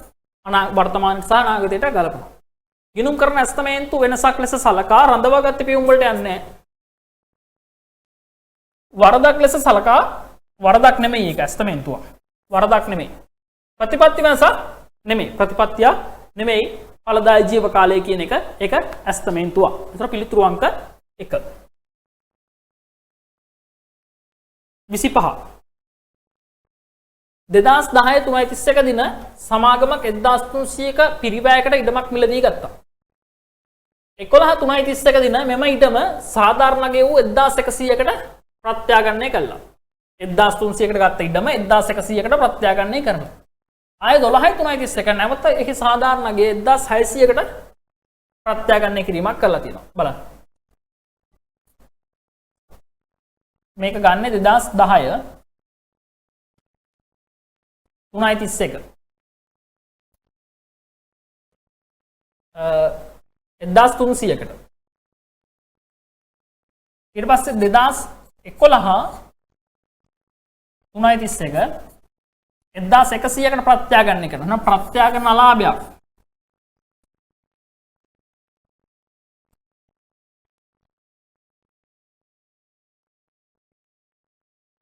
ප්‍රත්‍යාගන අලාභයක් 200යි. ඊට පස්සේ 2012 මෙයා ප්‍රත්‍යාගන්නය කරනවා 1600කට. එහෙනම් මෙන්න මෙතන ප්‍රත්‍යාගන ලාභයක් ඇති වෙනවා 500ක්.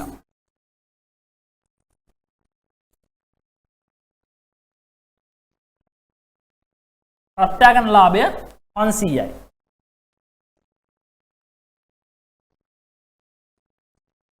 හරි. එතකොට මේ අලාභය කොහොමද ගිණුම් තියන්නේ? ඒ අලාභය ගිය අවුරුද්ද ගිණුම් තියන්නේ නැති වෙනත් වියදම් හර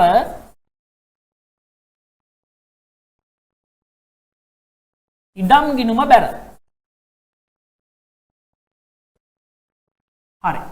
ඊට පස්සේ මේ අවුරුද්ද ලාභයක් වුණාම මෙයා ගිණුම් තියන්නේ කොහොමද? අපි මුලින්ම අමතක කරමුකෝ පෙර කතාව. පෙර කතාව අමතක කරලා හිතන්න. ප්‍රත්‍යාගන ලාභය ගිණුම් තියන්නේ කොහොමද? ඉඩම් ගිණුම හර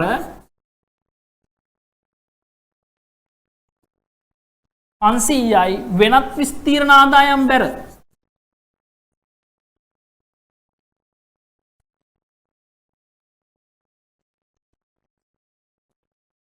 වෙනත් විස්තීර්ණ ආදායම් බැර. හැබැයි දැන් මේකෙදි මේ විදිහට වෙනත් විස්තීර්ණ ආදායම් සම්පූර්ණයෙන්ම 500 දාන්න බෑ. ඉඩම් 500 හර වෙච්ච එක හරි. හරිද? ඇයි ඒ බැරි? පෙරාලාභයක් තියෙනවා. මේවත් කමින් පෙරාලාභයක් තියෙනවා. එහෙනම් ඒ අලාභය හිලව් කරන්න ඕන. කොහෙද ඒ අලාභය තියෙන්නේ? වෙනත් වියදම් හර කළා. එහෙනම් අපි මොකද කරන්න ඕනේ මෙතන? වෙනත් වියදම් බැර කරන්න ඕනේ. ඉඩම් ගිණුම හර 500යි වෙනත් වියදම් බැර 200යි. මේ 200 අපි හිලව් කරනවා. ඉතුරු ටික තමයි අපි වෙනත් විස්තීර්ණ ආදායම් දාන්නේ.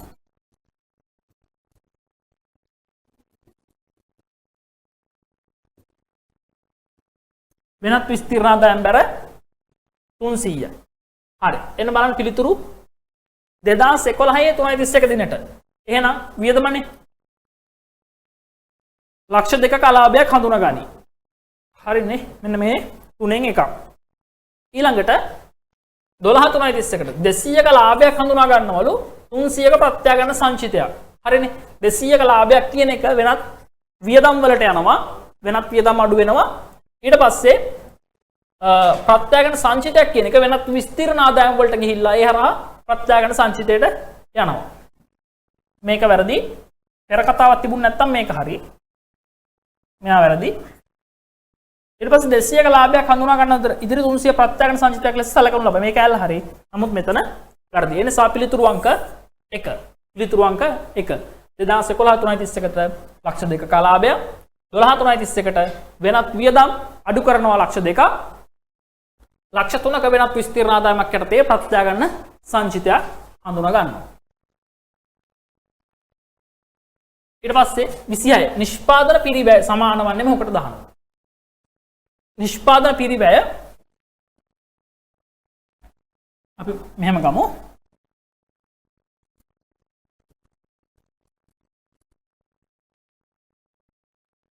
ප්‍රධාන වශයෙන් අපි කොටස් දෙකක් යටතේ කතා කරමු. එකක් තමයි ඍජු පිරිවැය. අනිත් එක වක්‍ර පිරිවැය. එතකොට ඍජු පිරිවැය යටතේ කොටස් තුනක් තියෙනවා. වක්‍ර පිරිවැය යටතේ කොටස් තුනක් තියෙනවා. ඍජු ද්‍රව්‍ය,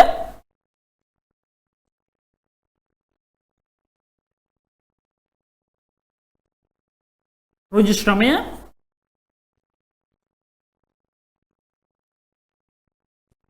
ඍජු වෙන. වක්‍ර පිරිවැය යටතේ වක්‍ර ද්‍රව්‍ය, වක්‍ර ශ්‍රමය, වක්‍ර වෙන. ඔය විදිහට තුනක් තියෙනවා. ඊට පස්සේ මෙන්න මේ ටිකට අපි කියනවා ප්‍රාථමික පිරිවැය කියලා. ප්‍රාථමික පිරිවැය. මෙයාලට අපි කියනවා නිෂ්පාදන පොදු කාර්ය කියලා. නිෂ්පාදන පොදු කාර්ය. මෙන්න මේ දෙන්නගේ එකතුවටත් අපි කියනවා කවුරු කියලාද? නිෂ්පාදන පිරිවැය කියලා. නිෂ්පාදන පිරිවැය. හරි බලමු. ඍජු පිරිවැය සහ පොදු කාර්ය පිරිවැය එකතුවට. ඍජු පිරිවැය කියන එක හරි. පොදු කාර්ය මොන පොදු කාර්යද? නිෂ්පාදන පොදු කාර්ය වෙන්න ඕනේ. මේ පොදු කාර්ය කිව්වහම එතන ආයතන පරිපාලන හා බෙදා හැරීමුත් තියෙන්න පුළුවන්. හරි. ඒ නිසා නිෂ්පාදන නොවන පොදු කාර්ය ටික අපි ගන්නෙ නැහැ නිෂ්පාදන පිරිවැයට. අමුද්‍රව්‍ය පිරිවැය. හරි අමුද්‍රව්‍ය ගන්නවනේ. ශ්‍රම පිරිවැය එකතුවට. හරි සාමාන්‍යයෙන් ද්‍රව්‍යයයි ශ්‍රමයයි කියන්නේ වෙනත් නැත්නම් අපි ප්‍රාථමික පිරිවැය විදිහට තමයි සලකන්නේ. ප්‍රාථමික පිරිවැය සහ නිෂ්පාදන පොදු කාර්ය පිරිවැය එකතුව. හරිනේ. ප්‍රාථමික පිරිවැය නිෂ්පාදන පොදු කාර්ය. පිළිතුරු අංක 3. ප්‍රාථමික පිරිවැය නිෂ්පාදන පිරිවැය එකතුවට. නිෂ්පාදන පිරිවැය කියන්නේ මොකක්ද කියලා නේ අහන්නේ. ඒකට ඒක වැරදි. නිෂ්පාදන පිරිවැය නිෂ්පාදන නොවන පිරිවැයෙහි එකතුවට. ඒතර ඒක වැරදි. නිෂ්පාදන නොවන කතාවක් අපිට කොහොමද එන්නේ නැහැ. 27 කාර්තුවක ඉල්ලුම 1250යි. X ද්‍රව්‍යයේ ගැනුම් මිල 250යි. ඔක ඇනෝම් පිරිවැය. ඇනෝම් පිරිවැය කියන්නේ CO.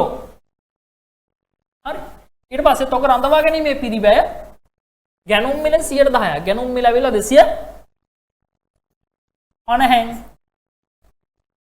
110ක් කියන්නේ 25යි. මෙයා ඇවිල්ලා CH. CH. අපෙන් අහනවා EOQ ආර්ථික ඇනෝම් ප්‍රමාණය.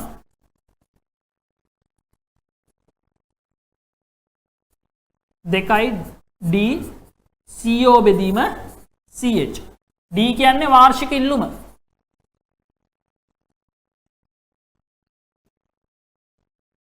වාර්ෂික ඉල්ලුම. මේ තියෙන්නේ මොකද්ද? කාර්තුවක ඉල්ලුම. එහෙනම් 1250 වැඩි කරන්න ඕනි 4ෙන්. අවුරුද්දකට කාර්තු 4යි. එතකොට එනවා වර්ෂයේ ඉල්ලුම 5000යි නේ. 1250 4ෙන් වැඩි කරා. වර්ගමූල 2 5000. CO අපි දාගත්තා 25යි.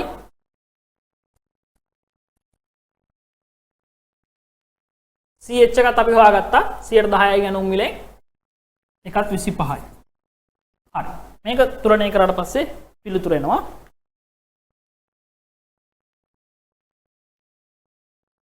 වර්ගමූල 2 වැඩි කිරීම 5000. එතන අපිට මේ 25 කපලා දාන්න පුළුවන්.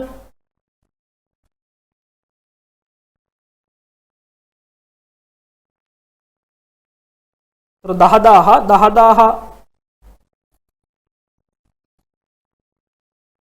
හරි මේ බිංදු දෙකකට එක බිංදුවක් විදිහට තමයි අපි උත්තරේ ගන්න. වර්ගමූල සුළු කරන්න අපිට කැලේ එක තියෙන නිසා දැන් ප්‍රශ්නයක් නැහැ. එතකොට එක ලිව්වා බිංදු දෙකකට එක බිංදුවක්. පිළිතුර එතකොට 100යි. ආර්ථික ඇණුම් ප්‍රමාණය 100යි පිළිතුරු අංක 2. ආර්ථික ඇණුම් ප්‍රමාණය 100යි පිළිතුරු අංක 2. 37ට පිළිතුරු අංක 2. හරි. ඊළඟට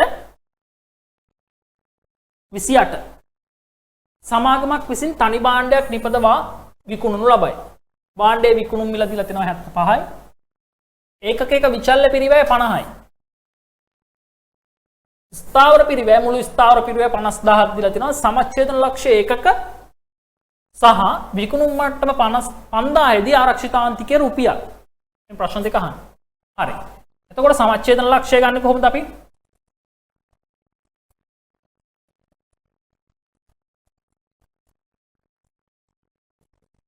ස්ථාවර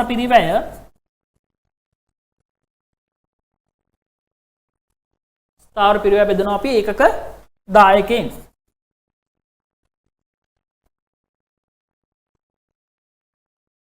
ස්ථාවර පිරිවැය තියෙනවා යකිව්වා 50000යි කියලා. ඒකක 10කිය. ඒකකයක විකුණුම් මිලෙන් ඒකකයක විචල්්‍ය පිරිවැය අඩු කරාම අපිට එනවා ඒකක 10කිය. ඒකකයක විකුණුම් මිල තියෙනවා 75ක්. ඒකකයක විචල්්‍ය පිරිවැය තියෙනවා 50. එහෙනම් ඒකක 10කිය 75න් 50ක් ගියාම අපිට එනවා 25යි. පිළිතුර එනවා එතකොට ඒකක 2000යි නේ. 25න් බෙදුනහම 2000යි. ඊළඟට අපෙන් අහන්නේ ආරක්ෂිතාන්තිකයේ රුපියල්.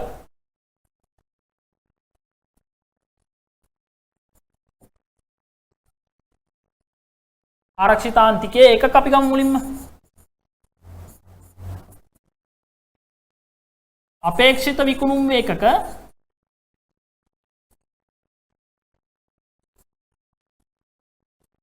සමච්ඡේදන ලක්ෂ්‍ය විකුණුම් ඒකක.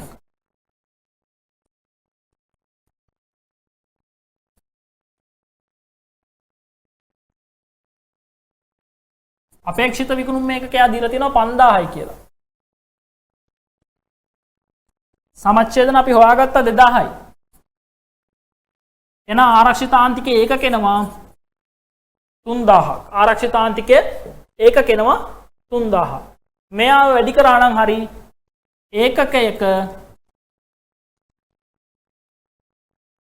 විකුණුම් මිල.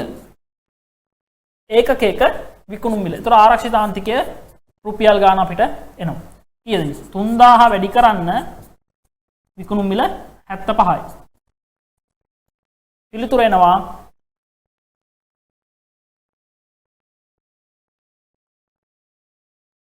225යි. රුපියල් 225.3. හරි. බලන්න උත්තරේ ඒකක 2000යි 225යි පිළිතුරු අංක 2. පිළිතුරු අංක 2. 28ට පිළිතුරු අංක 2. හරි.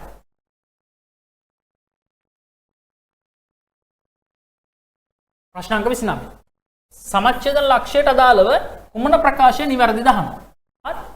සමච්ඡේදන ලක්ෂය කියන්නේ ලාභයක් හෝ අලාභයක් නොමැති ලක්ෂය. ඒ කියන්නේ ආදායම සමානයි වියදමට. ඊට පස්සේ ලාභය බිඳුවයි. ලාභයක් අලාභයක් නැහැ කියන්නේ ලාභය බිඳුවයි. හරි. බලමු අපි ලාභයක් හෝ අලාභයක් නොමැති වීම. ඒ කියන්නේ ඒ කියන එක හරි. බලන්න ඒ කියන එක උත්තර අංක 5ෙම තියෙනවා ඒ කියන එක. හරි. ඒ කියන්නේ ඒ කියන එක නිවැරදි ප්‍රකාශයක්. මුළු දායකයේ මුළු ස්ථාවර පිරිවැයට සමානයි. කොහොමද අපි ඒක ගන්නෙ? මුළු දායකය අපි උදාහරණයක් ගමු විකුණුම් අපි හිතමු විකුණුම් 1000යි කියලා. අඩු කරනවා විචල්්‍ය පිරිවැය.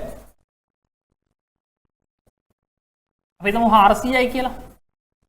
එතකොට මෙතෙන්ට එනවා විකුණුම් වලින් විචල්්‍ය පිරිවැය ගියාම දායකය 10කින් අඩු කරනවා අපි ස්ථාවර පිරිවැය. ස්ථාවර පිරිවැය 600. කොහොමද ස්ථාවර පිරිවැය 600ක් උනේ? සුද්ධ ලාභයේ බිඳුවක් වෙන්න නම් ස්ථාවර පිරිවැය කාට සමාන වෙන්න ඕනිද? ස්ථාවර පිරිවැය සමාන වෙන්න ඕනේ මෙන්න මේ 10කට.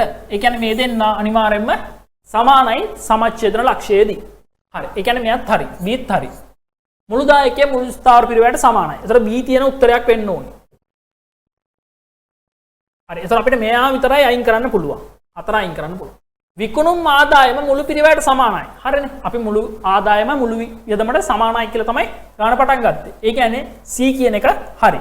එතකොට මෙයාගේ ඉන්නවා C, මෙයාගේ නෑ. එහෙනම් මෙයා අයින් කරන්න පුළුවන්. මෙයාගේ ඉන්නවා, මෙයාගෙත් ඉන්නවා. හරි. විකුණුම් ආදායම මුළු විචල්්‍ය පිරිවැයට නෑ. විකුණුම් ආදායම විචල්්‍ය පිරිවැයට සමාන වෙන්නේ නැහැ. බලන්න මෙතන මේ විචල්්‍ය පිරිවැය අපි වෙන ඉලක්කමන්නේ තියෙන. එතකොට විකුණුම් ආදායම විචල්්‍ය පිරිවැයට සමාන වෙන්නේ නැහැ. D වැරදි. එහෙනම් D නැති උත්තරයක් වෙන්න ඕනේ. එතකොට මෙයාගේ D නෑ. ඒක හරි. මෙයාගේ D තියෙනවා. එහෙනම් මෙයත් නෙමෙයි උත්තරේ.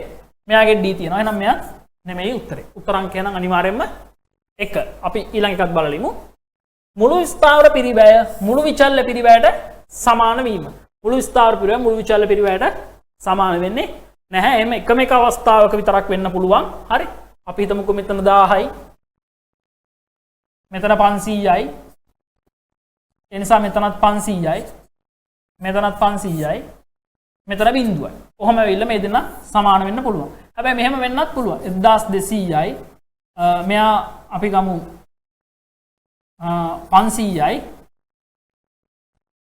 එතකොට මෙතන 700යි. මෙතන 500යි.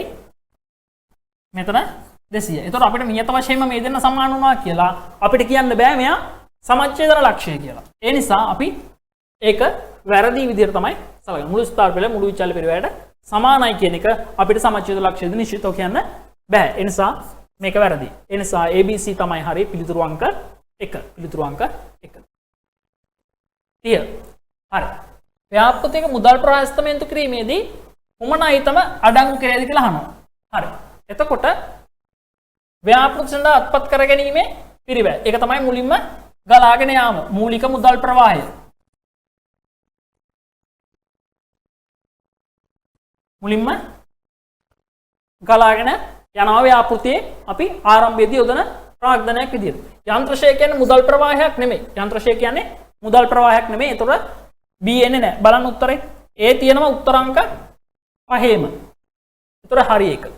ඊට පස්සේ B කියන එක නැති උත්තරයක් වෙන්න ඕනේ. මෙයාගේ B තියෙනවා. එහෙනම් එක උත්තරේ නෙමෙයි.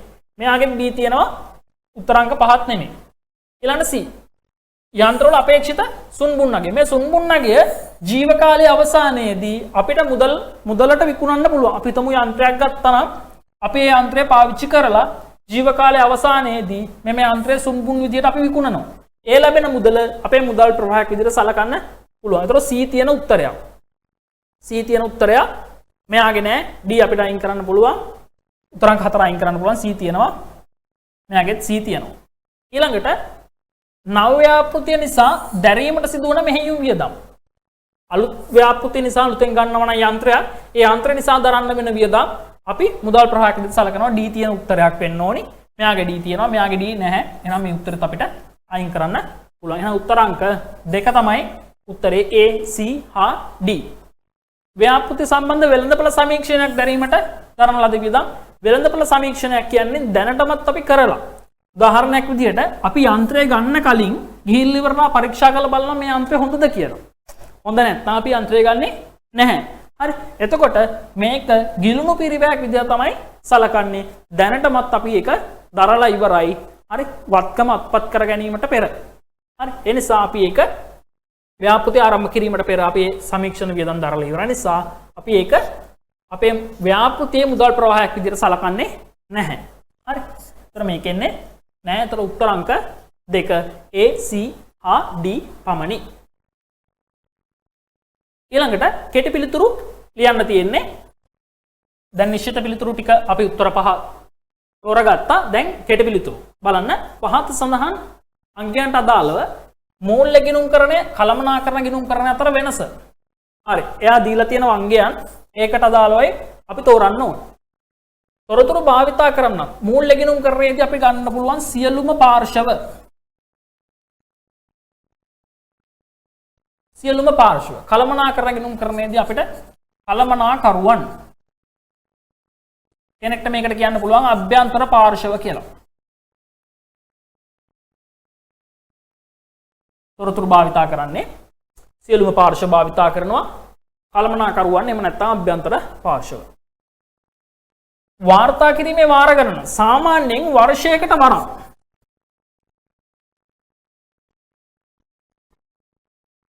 වර්ෂයකට වරක්. මේකෙදි එහෙම නිශ්චිත වාර ගණනක් නැහැ. කළමනාකරුවන්ට කළමනාකරන තොරතුරු අවශ්‍ය වූ විට අපි ලබා දෙන්න ඕනේ. කළමනාකරුවන්ට අවශ්‍ය වූ විට ලබා දිය යුතුය.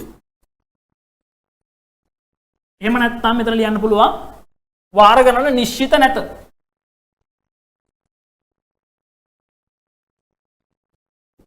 මෙතන වසරකට වරක් නැත්නම් අපිට ලියන්න පුළුවන් නිශ්චිත නැත. නිශ්චිත වාර ගණන නැහැ. හරි. 32. වර්ෂය තුලදී තනි ව්‍යාපාරයක වත්කම් 400කින් වගකීම් 50කින් වැඩි විය. මෙම වර්ෂයේ ලාභය 250ක් නම් අයිතිකරු විසින් හඳුන්වා දුන් අතිරේක ප්‍රාග්ධනය. හරි බලන්නකෝ. වත්කම් සමානයි වගකීම් ධන හිමිකම්. වත්කම් 400කින් වැඩි වුණාලු. වගකීම් 50කින් වැඩි වුණා. එහෙනම් හිමිකම වැඩි වෙන්නේ නැත්තේ 350කින්. හිමිකම වැඩි වෙන්නේ නැති 350කින්. හරි. එතකොට හිමිකම 350ක් වැඩි වෙලා තියෙද්දී ලාභය 250යිලු. හරි. හිමිකම 350කින් වැඩි වෙලා තියෙද්දී ලාභය 250යිලු. එහෙනම් තව 100කින් වැඩි වෙලා තියෙන්නේ මොකක්ද? අයිතිකරු යෙදූ අමතර ප්‍රාග්ධනය. රුපියල් ලක්ෂයයි. හරි මේ රුයන්න කියන එක ලියන්න ඕනේ. රුපියල් ලක්ෂයයි. ප්‍රශ්නාංක 33 1995 අංක 15 දරන ශ්‍රී ලංකා ගිණුම් කරන විගණන ප්‍රමිත පනත යටතේ පිහිටුවා ඇති ව්‍යවස්ථාපිත මණ්ඩල දෙකක්. එක තමයි ශ්‍රී ලංකා ගිණුම් කරන ප්‍රමිත කමිටුව. දෙක ශ්‍රී ලංකා විගණන ප්‍රමිත කමිටුව.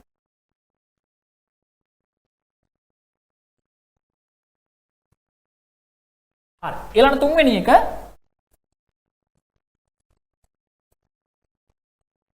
ශ්‍රී ලංකා ගිණුම් කරන හා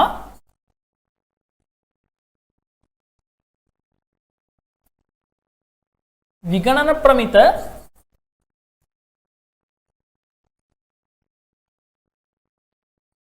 අධීක්ෂණ මණ්ඩලය. ශ්‍රී ලංකා ගිණුම් කරන හා විගණන ප්‍රමිත අධීක්ෂණ මණ්ඩලය. මේ තුනෙන් දෙකක් ලිව්වහම ඇති. හරි. ඊළඟට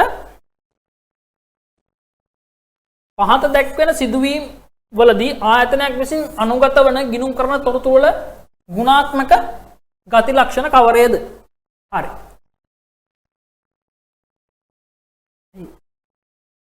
හරි. අපි බලමු.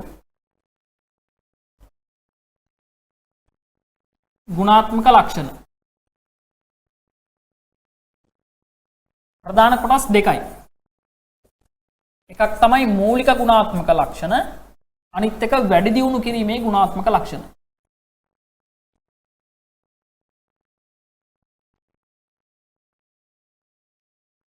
මූලික ගුණාත්මක ලක්ෂණ දෙකයි. එක තමයි අදාළ බව. දෙවෙනි එක විශ්වසනීය නියෝජනය. විශ්වසනීය නියෝජනය.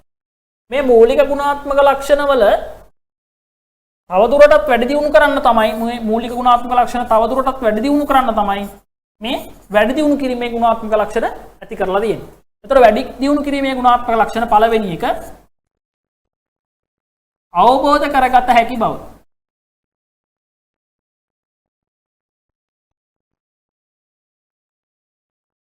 දෙවෙනි එක සැසඳිය හැකි බව.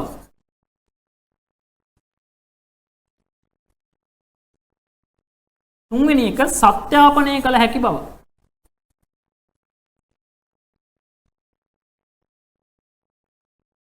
හතරවෙනි එක කාලීන බව.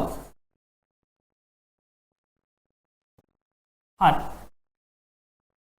අදාළ බව කියන්නේ කාල පරිච්ඡේදයට තීරණ ගන්නා පාර්ශවයන්ට අදාළ තොරතුරු අදාළ වෙන්න ඕන. විශ්වසනීය නියෝජනය කියන්නේ ඒ තොරතුරු විශ්වාසවන්ත වෙන්න ඕනි. හරි. ඒ තොරතුරු තීරණ ගන්නා පාර්ශවයන්ට විශ්වාසදායී තොරතුරු වෙන්න ඕනි. එතකොට මෙන්න මේ ගුණාත්මක ලක්ෂණ දෙකට උදව් කරන්න තමයි මේ ඉතුරු හතර ඉන්නේ. මොනවාද? අවබෝධ කරගත හැකි බව. ඒතර තොරතුරු අපේක්ෂා කරන පාර්ශවයන් කියන්නේ සියලු දෙනාම මේ ගිණුම්කරණය පිළිබඳ හොඳ දැනුමක් තියෙන අය නෙවෙයි. සාමාන්‍ය ගිණුම්කරණ පිළිබඳ අල්ප දැනුමක් තියෙන කෙනෙක් වුණත් ආයෝජනය කරන්න පෙළඹෙනවා. එතකොට එයාලට අවබෝධ කර ගැනීමේ පහසුව තියෙන්න ඕනේ මේ මූල්‍ය ප්‍රකාශන. ඒ නිසා තමයි එකම ආකෘතියක් භාවිතා කරලා මූල්‍ය ප්‍රකාශන පිළියෙල කරන්නේ. සැසඳිය හැකි බව. එතකොට මූල්‍ය ප්‍රකාශන අපිට සංසන්දනය කරන්න පුළුවන් වෙන්න ඕනි ගිය අවුරුදු වල මූල්‍ය ප්‍රකාශන එක්ක.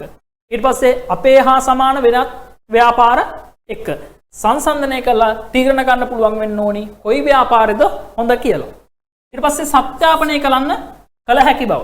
ඒ කියන්නේ ලිඛිත සාක්ෂි මගින් ඔප්පු කරන්න පුළුවන් වෙන්න ඕනි දීලා තියෙන මූල්‍ය ප්‍රකාශන වල තියෙන තොරතුරු. කාලීන බව කියන්නේ මේ අදාළ බව වගේම කාල පරිච්ඡේදයට අදාළ වෙන්න ඕනි තොරතුරු අපේක්ෂා කරන පාර්ශවයන්ට ලබා දෙන තොරතුරු මෑත කාලින තොරතුරු වෙන්න ඕනි. හරි. එතකොට අපි බලමු සිදුවීම් දෙනවා සෑම වර්ෂයකදීම සරල මාර්ග ක්‍රමයේ මත උපකරණ ෂෙයා කරනු ලැබී. එතකොට මේ අවුරුද්දෙත් සරල මාර්ග ක්‍රමයට ෂෙයා කරලාන්නේ ගිය අවුරුද්දෙත් සරල මාර්ග ක්‍රමයට ෂෙයා කරලා තියෙන්නේ. ලබන අවුරුද්දෙත් අපි සරල මාර්ග ක්‍රමයට තමයි ෂෙයා කරන්න බලාපොරොත්තු වෙන්නේ. එහෙනම් සැසඳිය හැකි බව. මූල ප්‍රකාශන සංසන්දනය කිරීමේ පහසුවට අපි එක දිගටම එකම ක්‍රමය අනුගමනය කරනවා. මූල්‍ය කල්පතු ක්‍රමයේ අර්ථය අත්පත් කරගත් උපකරණයක් වත්කමක් ලෙස සටහන් කිරීම විශ්වසනීය නියෝජනය.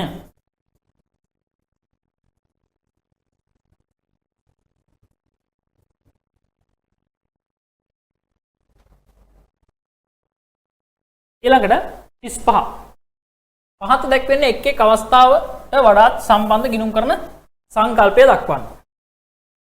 ආදායම් ප්‍රකාශයේ ආදායම හඳුනාගන්නේ ඒ පියවිට. ආදායම හඳුනාගන්න තියෙන එකම සංකල්පය තමයි උපලබ්ධි සංකල්පය.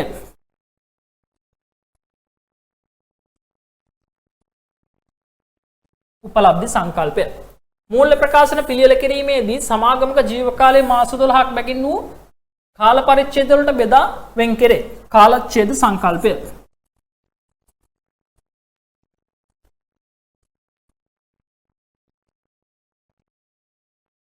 සමාගමක මූල්‍ය ප්‍රකාශන පිළියෙල කිරීමේදී උද්දමනය ගැලපුම් කරනු ලැබේ. ඒ කියන්නේ අඛණ්ඩව මිල වැඩිවීම තමයි අපි උද්දමනය කියලා සලකන්නේ. උද්දමනය තියෙන එක අපි ගැලපුම් කරන්නේ නැහැ මූල්‍ය ප්‍රකාශනවල. ඒකට අදාළ සංකල්පය තමයි ඓතිහාසික පිරිවැය.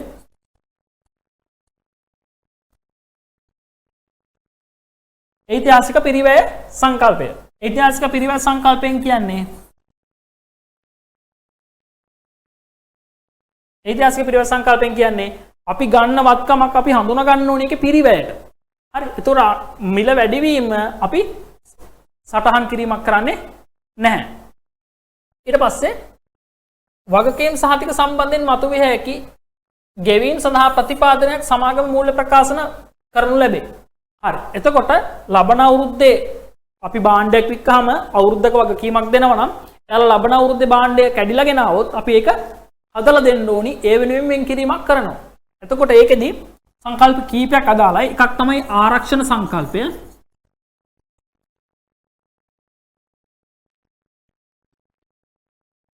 ඊළඟ එක ගැලපුම් සංකල්පය.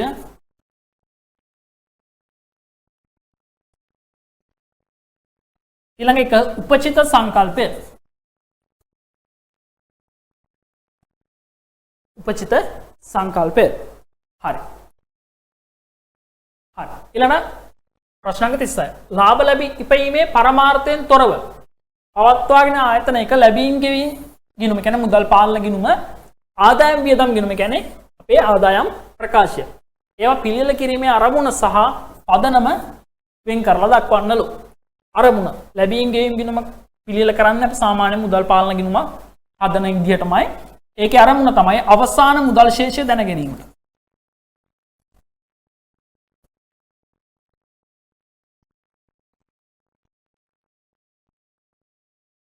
අවසාන මුදල් ශේෂය දැනගෙන.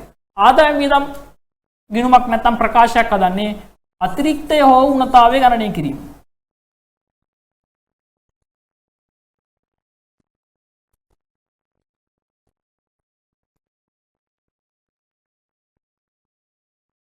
අතිරික්තය හෝ උණතාවය ගණනය කිරීම. ලැබීම් හා ගෙවීම් ගිණුම හදන්නේ මුදල් පදනමට. ඒ කියන්නේ මුදලින් ලැබුණ සහ මුදලින් ගෙවුම් සටහන් කරනවා. ආදායම් වියදම් එක හදන්නේ උපචිත පදනමට. මුදලින් ලැබුණත් නොලැබුණත් කාලච්චයට දාලා ආදායම්, මුදලින් ගෙව්වත් නොගෙව්වත් කාලච්චයට දාලා සියලු වියදම් සටහන් කරලා ආදායම් වියදම් ගිණුම හදනවා. 37 38 ප්‍රශ්න දෙකක් එකට තියෙන්නේ. ආයතනයක් විසින් 2012 මාර්තු මාසයේ දරන ලද රුපියල් 60000ක කාර්යාල වියදම් කාර්යාල උපකරණ ගිණුමට ලක්ෂ 6ක් ලෙස පිටපත් කරනවා. කාර්යාල උපකරණ වාර්ෂික 10%ක් පිරිවැය මත සරල මාන ක්‍රමයට ෂෙයා කරනවලු. එම මාසය සඳහා ෂෙයා කර ඇත. එතකොට මේ කාර්යාල වියදමක් දාරපු එකක් කාර්යාල උපකරණ වලට දාලා එයා මාසයකට ෂෙයාත් කරලා. මෙම වැරද්ද නිසා ලාභයට වෙච්ච බලපෑම කොපමණද අහනවා. හරි. එතකොට පළවෙනි වැරද්ද තමයි රුපියල් 60000ක් උපකරණ ගිණුමට හර කරපු එක. එහෙනම් ඒක නිවැරදි කරන්න. ඒක නිවැරදි කරන්න අපි මොකද කරන්න ඕනි? කාර්යාල වියදම් හර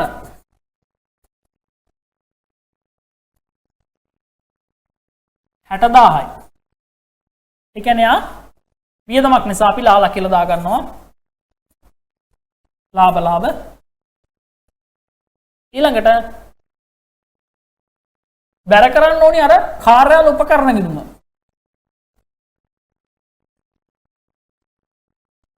ඒකට හර කරපු එක වැරදි. ඒ නිසා ඒක බැර කරනවා ලක්ෂ 6ක්. එහෙනම් වෙනස අවිනිශ්චිත ගිණුමට හර.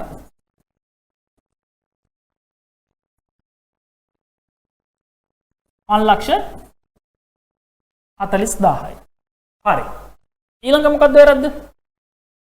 ඊළඟට වැරද්ද 10%ක් ෂෙයා කරපු එක. හරි. ඒ කියන්නේ මෙයා අර ලක්ෂ 6ට 10%ක් ෂෙයා කරන්න ඇති. කොච්චර කාලයකටද? 12න් 1යි මාසයකට. මාසයකට 10%ක් කියන්නේ 60000 12න් බෙදුනම 5000යි නේ. 5000ක් ෂෙයා වෙන්න ඇති. එහෙනම් ඒක ලාභ යනවා. එතකොට කාර්යාල වියදම් කියලා 60000 හර වෙන්න ඕනි. මේ ෂෙයා කරපු 5000 දැන් ලාභ ගිහිල්ලා තියෙන්නේ. එහෙනම් ලාභ වලින් එක අඩු කරලා ඇත්තේ ලාභය හොයද්දී. ඒ නිසා අපි මෙතනදී ලාභ සංශෝධනයේදී ආව එකතු කරන්න ඕනේ. එහෙනම් 55000කින් අඩුවීමක් වෙලා තමයි තියෙන්නේ. 55000කින් අඩුවීමක් වෙලා තමයි තියෙන්නේ. ලාභයට මෙම වැරද්ද නිසා ඇතිවන බලපෑම. හරි. අපි වැරද්ද නිවැරදි කරාම තමයි ලාභය 55000කින් අඩු වෙන්නේ. එතකොට මේ වියදම මෙයා සටහන් කරේ නැහැ.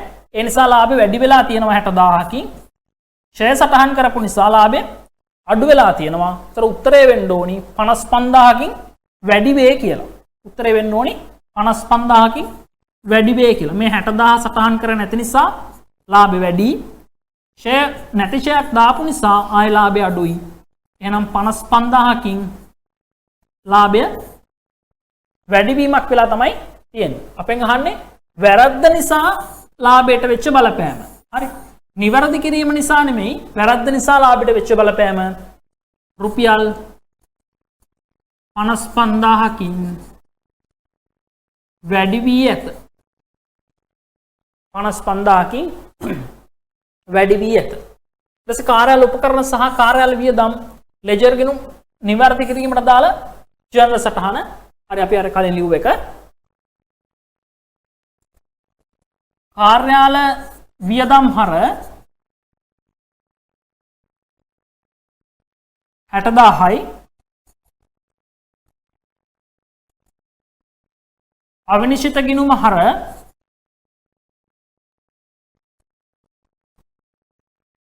540යි කාර්යාල උපකරණ බැර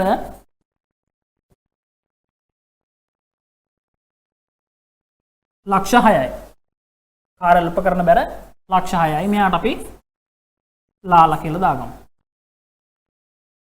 හරි. ඒතර ෂෙයා නිවැරදි කරන්න දිත් සටහන මෙතන ඕනේ නැහැ. මෙයා අහන්නේ මේ කාර්යාල උපකරණයි කාර්යාල වියදම් කියන ගිණුම් දෙක නිවැරදි කිරීමේ ජර්නල් සටහන විතරයි. 55000කින් වැඩි වී ඇත. ඊට පස්සේ මේ ඉතු සටහන. හරි. ඊට පස්සේ ගින්නක් නිසා 12.3.31 දිනට පැවති අමල් ව්‍යාපාරයේ මුළු තොගයම ගින්නෙන් විනාශ වුණාලු. ආරම්භක තොගය දීලා තියෙනවා වර්ෂයේ ගණු විකුණුම් මත 120ක දල ලාභයක් තියාගන්න ඕන. අපෙන් අහනවා ගින්නෙන් විනාශ වූ තොගයේ වටිනාකම කොපමණද කියලා. ඊළඟට අහනවා රක්ෂණ සමාගමක් විසින් තොගයේ මුළු වටිනාකමෙන් 80ක් හානි පූර්ණය කිරීමට එකඟ වී ඇතනම් හානියෙන් 80ක් දෙන්නම් වුණා නම් මුළු වත්කම් වලට ඇතිවන ශුද්ධ බලපෑම. හරි. අපි පොඩි වෙළඳ ගිණුමක් ගහගමු.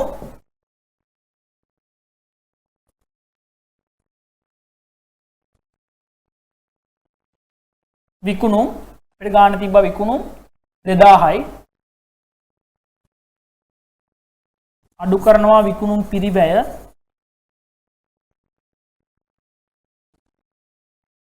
යටතේ ආරම්භක තොග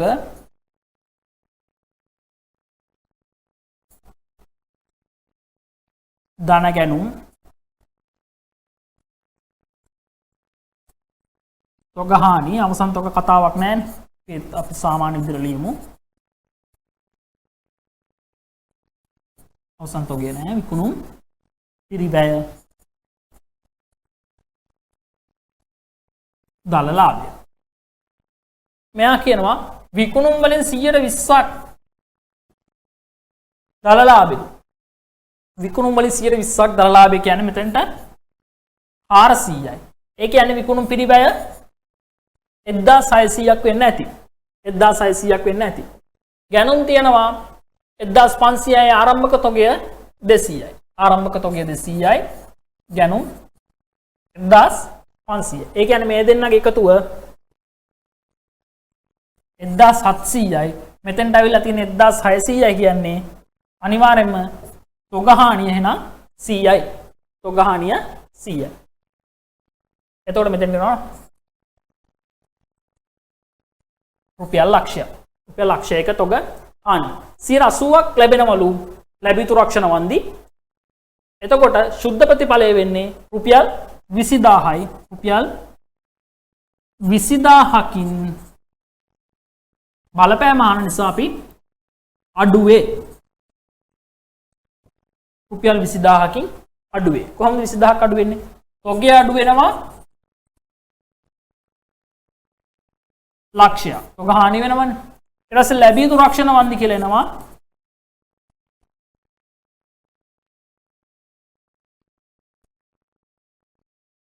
80000. ඒතර ශුද්ධ ප්‍රතිඵලය 20000කින් අඩුවේ. 20000කින් අඩුවේ. 40 සහ 41. තොරතුරු දීලා තියෙනවා ප්‍රශ්න දෙකකට. පෙබරවාරි මාස සඳහා පහත සඳහන් තොරතුරු ලබා දී ඇත.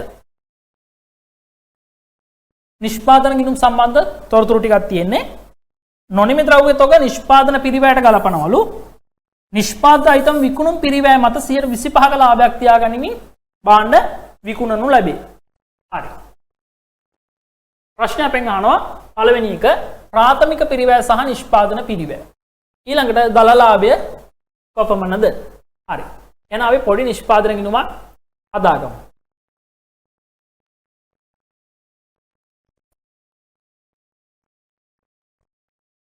සහ පොඩි වෙළඳ ගිණුමකුත් ගමු. මොකද එයා දල ලාභෙත් අහලා තියෙන නිසා.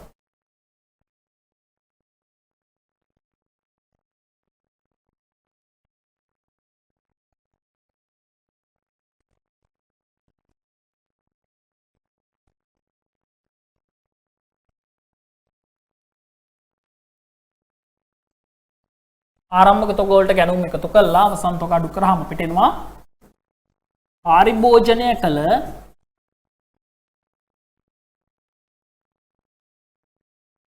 ද්‍රව්‍ය පිරිවැය. ඒකට අපි ඍජු ශ්‍රමය ඍජු වෙනක් තියෙනවා නම් ඍජු වෙනත් ගලපන්න ඕනේ. මේක ඍජු වේදන් තියෙනවා.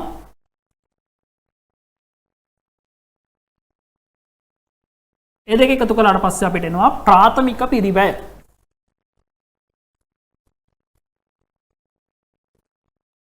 ප්‍රාථමික පිරිවැය. ඊළඟට ඒකට එකතු කරනවා නිෂ්පාදන පොදුකාර්ය පිරිවැය.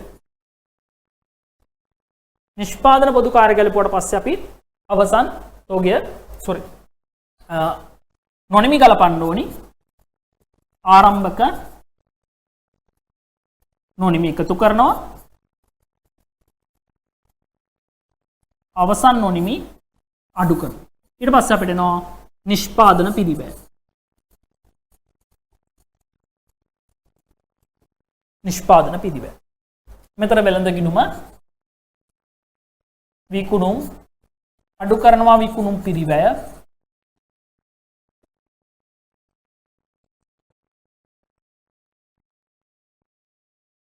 ආරම්භක තොග ධන ගැනුම් වෙනකොට මේක නිෂ්පාදන පිරිවැය.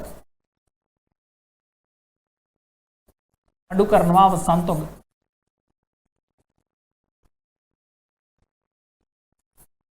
එතකොට මෙතන නම් අපිට දලලාභ. හරි. අමුද්‍රව්‍ය ගැනුම් ලක්ෂ 3යි ඍජු ශ්‍රමය 170යි ඍජු වියදම් 30යි. අපි හිතා ගමු ගැනුම් ලක්ෂ 3යි 170යි 30යි.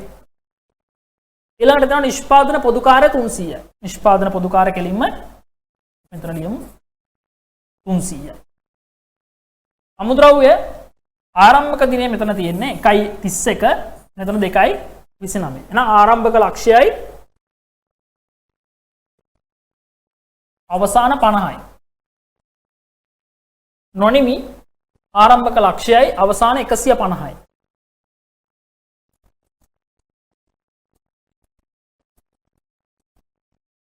සියෙන් 150 අඩු වුනහම 50ක් එනවා සුද්ධ බලපෑම. ඊට පස්සේ නිමි භාණ්ඩ ආරම්භක 180යි අවසාන 100යි.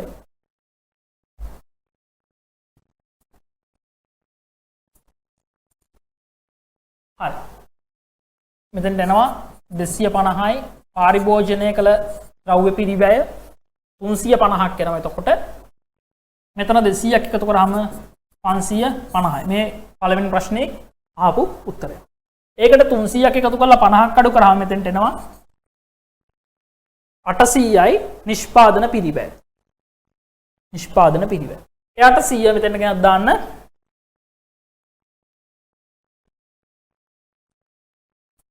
980යි 980ෙන් 100ක් ගියාම මෙතෙන්ට එනවා 880.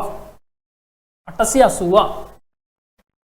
ඊට පස්සේ මෙයා කියනවා විකුණුම් පිරිවැය මත 125ක් තියාගන්නවලු. අපේ ප්‍රශ්නේ අහලා තිබ්බේ දලලාභය.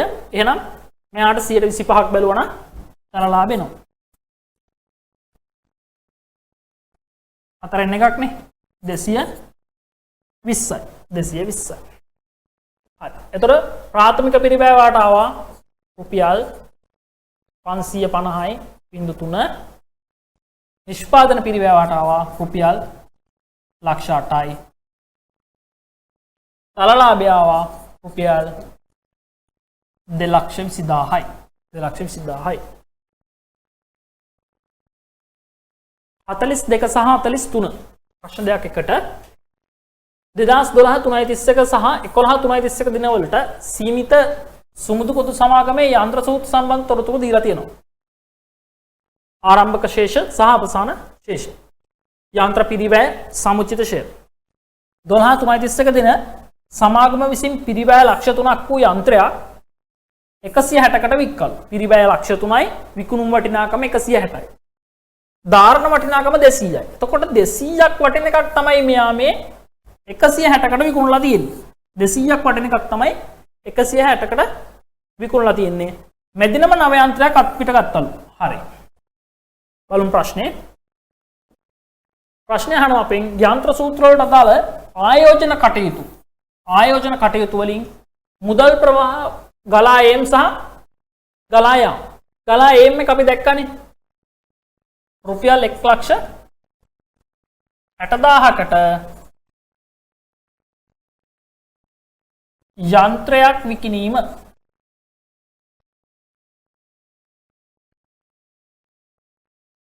ඊට පස්සේ ගත්ත යන්ත්‍රය හොයාගත්තා නම් ඊළඟ එක හරි. පැන නගින මුදල් නොවන අයිතම අහනවා. මෙම ගනුදෙනු නිසා පැන නගින මුදල් නොවන අයිතම. එකක් තමයි යන්ත්‍ර විකුණු මලාභ.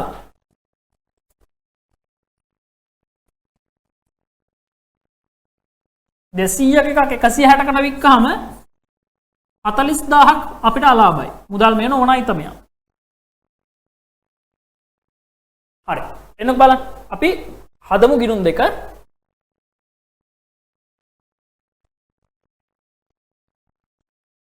යන්ත්‍ර ගිණුම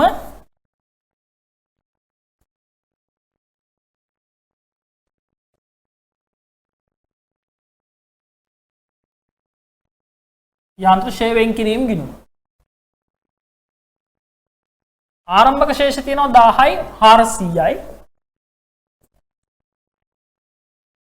ෂේ වෙන් කිරීම ගිණුම බැර පැත්තෙන් 400යි. අවසාන ශේෂ තියෙනවා 1500යි 500යි.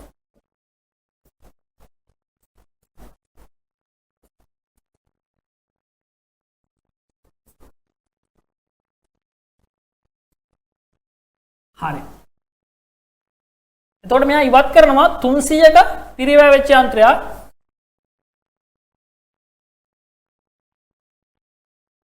එහෙනම් මිලදී ගත්තේ කොහාට හොයන්න පුළුවන් මෙතන මුදල් කියලා. 1800යි 800ක එකක් තමයි මෙයා මිලදී ගන්න ඇත්තේ. එහෙනම් මෙතන ඊළඟ උත්තරයට ලියන්න පුළුවන් අපිට රුපියල් ලක්ෂ 8ක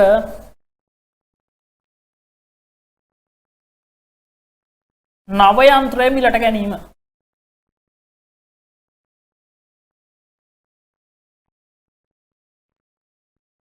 රුපියල් ලක්ෂ 8ක නව යන්ත්‍රය මිලට ගැනීම.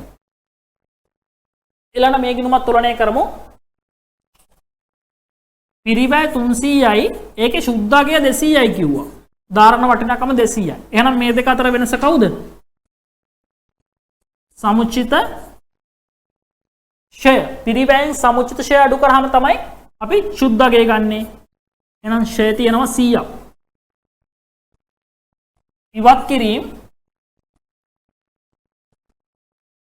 එහෙනම් වර්ෂයේ ෂය මෙතන එන්න පුළුවන්.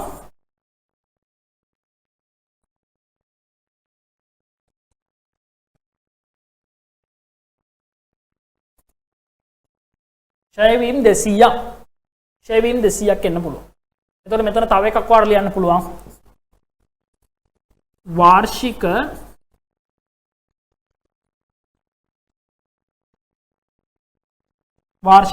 යන්ත්‍ර ෂය රුපියල් ලක්ෂ 2යි.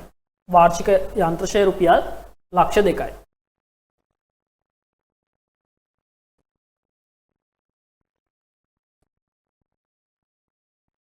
හරි. 2012 දිනෙන් අවසන් වර්ෂය තුලදී සමාගමක මෙහෙයුම් කටයුතු නිසා එහි වැඩබිම ඉඩම අපවිත්‍ර වූ අතර මේ ප්‍රදේශයේ පරිසර ආරක්ෂණ අධිකාරිය විසින් මෙම ඉඩම පවිත්‍ර කළ යුතුයයි නියෝග කරන ලදී. අපිට නියෝගයක් දීලා තියෙනවා ඉඩම පවිත්‍ර කරන්න කියලා. මේ සඳහා සමාගමට සැලකිය යුතු මුදලක් දැරීමට සිදුවේ. හරි, වටිනාකමක් කියලා නෑ, සැලකිය යුතු මුදලක් කියලා තියෙනවා. 2012 දිනෙන් අවසන් වර්ෂය සඳහා සමාගම විසින් මේ සඳහා ප්‍රතිපාදනයක් කළ යුතු දෙයන්න කරුණු සහිතව දක්වන්න. හරි. එතකොට මේක ප්‍රතිපාදනයකට දාලා ලක්ෂණ ටික තියෙද කියලා බලමු. පළවෙනි ලක්ෂණය මොකක්ද? අතීත ගනුදෙනුවක ප්‍රතිඵලයක් වීම. ගනුදෙනුවක හෝ සිදුවීමක ප්‍රතිඵලයක් වීම. ඊට පස්සේ නිරවුල් කිරීම සඳහා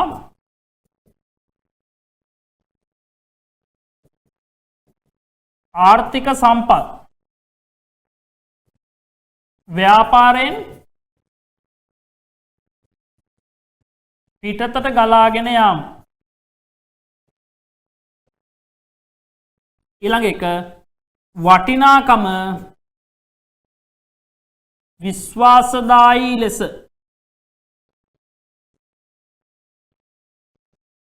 අස්තමේන්තු කළ හැකිවීම. හරි. එතකොට ඔයා මේකට ලියන්න ඕනේ. දැන් මේක අපිට ගෙවන්න වෙනවා. අපිට නියෝගයක් දීලා තියෙනවා. ඉඩම පවිත්‍ර කරලා දෙන්න කියලා තිබුණ විදිහට පරිසර ආරක්ෂණ අධිකාරිය. ඒ නිසා ඔයා ලියන්න ඕනේ මෙතන ප්‍රතිපාදනයක් කළ යුතුය. ඊට පස්සේ ලියන්න ඕනේ අතීත ගනුදෙනුවක ප්‍රතිඵලයක් ලෙස නිරවුල් කිරීම සඳහා ආර්ථික ප්‍රතිලාභ සහිත සම්පත් ව්‍යාපාරයෙන් පිටතට ගලාගෙන යාම වටිනාකම විශ්වාසදායී ලෙස ඇස්තමේන්තු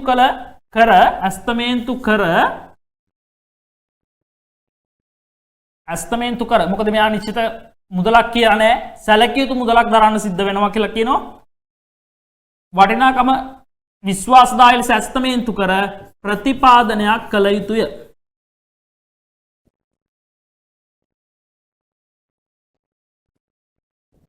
ප්‍රතිපාදනයක් කළ යුතුය. ඊට පස්සේ අපිට කියන්න පුළුවන් ප්‍රතිපාදනයක්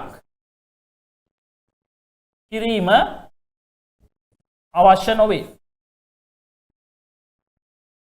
ඒකට හේතු ටික මෙහෙම ලියන්න ඕනි. අතීත සිදුවීමක නැත්නම් ගනුදෙනුවක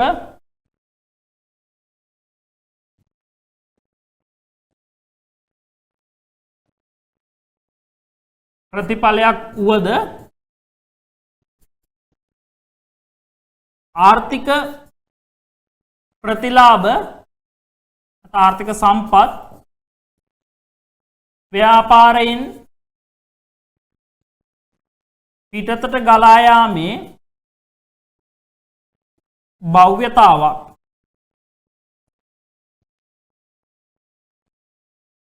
පැවතුනද වටිනාකම නිශ්චිතව සඳහන් නොවන බැවින්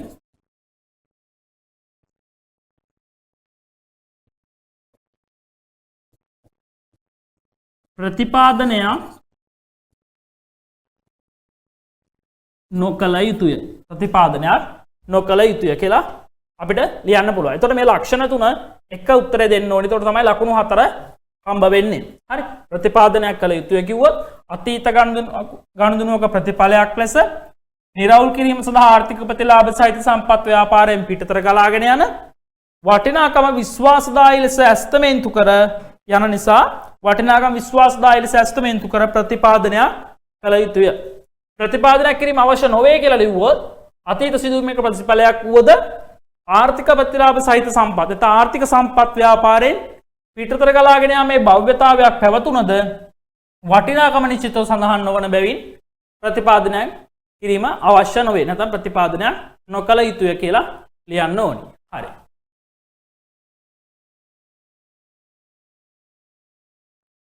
ප්‍රශ්නාංක 45. සපත්තු නිෂ්පාදන ආයතනයකට අදාළ පහත දැක්වෙන එක් එක් පිරිවැය අයිතම ඍජු හෝ වක්‍ර ලෙස වර්ග කරන්න. එයා අයිතම කීපයක් දීලා තියෙනවා සපත්තු නිෂ්පාදන ආයතනයක. ඒකට අදාළ දීලා තියෙන අයිතම ඍජුත වක්‍රද කියලා අහන්න. මොනවාද ඍජු කියන්නේ? ඍජු පිරිවැය කියන්නේ ඒකකයක් සමග වෙන් කළ හඳුනාගත හැකි වෙන්කර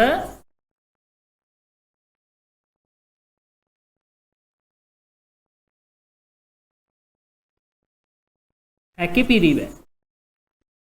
ඒකකයක් සමග වෙන් කරලා අඳුන ගන්න පුළුවන් පිරිවැය වලට අපි කියනවා ඍජු පිරිවැය කියලා. සපත්තු නිෂ්පාදනය කරනවා පදම් කළ සම්පිරිවැය. ඒ කියන්නේ සපත්තු වලට තියෙන සම්පිරිවැය ගන්න සපත්තු හදන්න ගන්න සම් ඒවා අපි ඍජු පිරිවැයක් විදිහට සලකනවා. ඒකකයක් එක්ක වෙන් කරලා අඳුන ගන්න පුළුවන්. ඒතර වක්‍ර කියන්නේ මොනවාද? වක්‍ර කියන්නේ ඒකකයක් සමග වෙන් කර හඳුනාගත නොහැකි.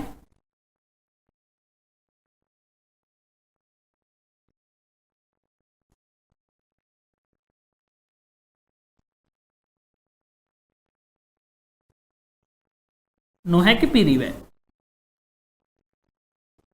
ඒකකයත් එක්ක වෙන් කරලා අඳුනා ගන්න බෑ. කම්මල් කළමනාකරුගේ වැටුප සපත්තු දෙක දිහා බලලා අපිට කියන්න බෑ. අපිට පෙන්වන්න බෑ මේ කම්මල් කළමනාකරුගේ වැටුප මෙච්චරක් කියලා. ඒ කියන්නේ ඒකකයත් එක්ක වෙන් කරලා හඳුනා ගන්න බෑ. එන වක්‍ර. එහෙනම් අපි නිෂ්පාදන පොදු කාර්ය විදිහට තමයි ගන්න. යන්ත්‍ර මෙහෙයුම් කරුවන්ගේ වේතන. ඒ කියන්නේ මැෂින් ඔපරේටර්ස්ලා. ඒ කියන්නේ මේ සම් වලින් සපත්තු හදන්න මැෂින් ක්‍රියාකරවන්නන්ගේ වැටුප. ඒක අපි ඍජු විදිහට සලකනවා. අපි එක සපත්තු යුගලක් හදන්න එක්කෙනෙක්ගේ ගාන මෙච්චරයි. ඒ විදිහට අපිට වෙන් කරලා හඳුනා ගන්න පුළුවන්. යන්ත්‍රශය කියන්නේ ඒකකයත් එක්ක වෙන් කරන්න බෑ. ඒ නිසා ඒක වක්‍ර පිරිවැයක් ලෙස ගන්න. ඊළඟට 46 දීලා තියෙනවා නිෂ්පාදන මට්ටම් දෙකකදී පිරිවැය දත්ත.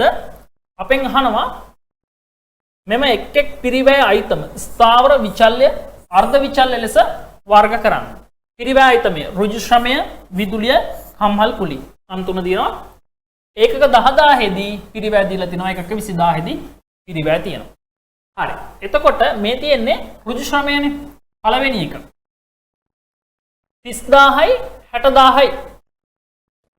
ඒකක 10000 දී පිරිවැය 30000යි. ඒකක 20000 දී මුළු පිරිවැය 60000යි. එතකොට අපි බලමු මේ පිරිවැය අතර වෙනස. පිරිවැය වෙනස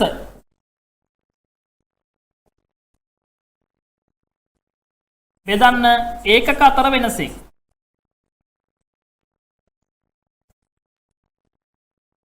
මේ ඒකක අතර වෙනස 10000යි. එතකොට අපිට එනවා ඒකක එක විචල්්‍ය පිරිවැය.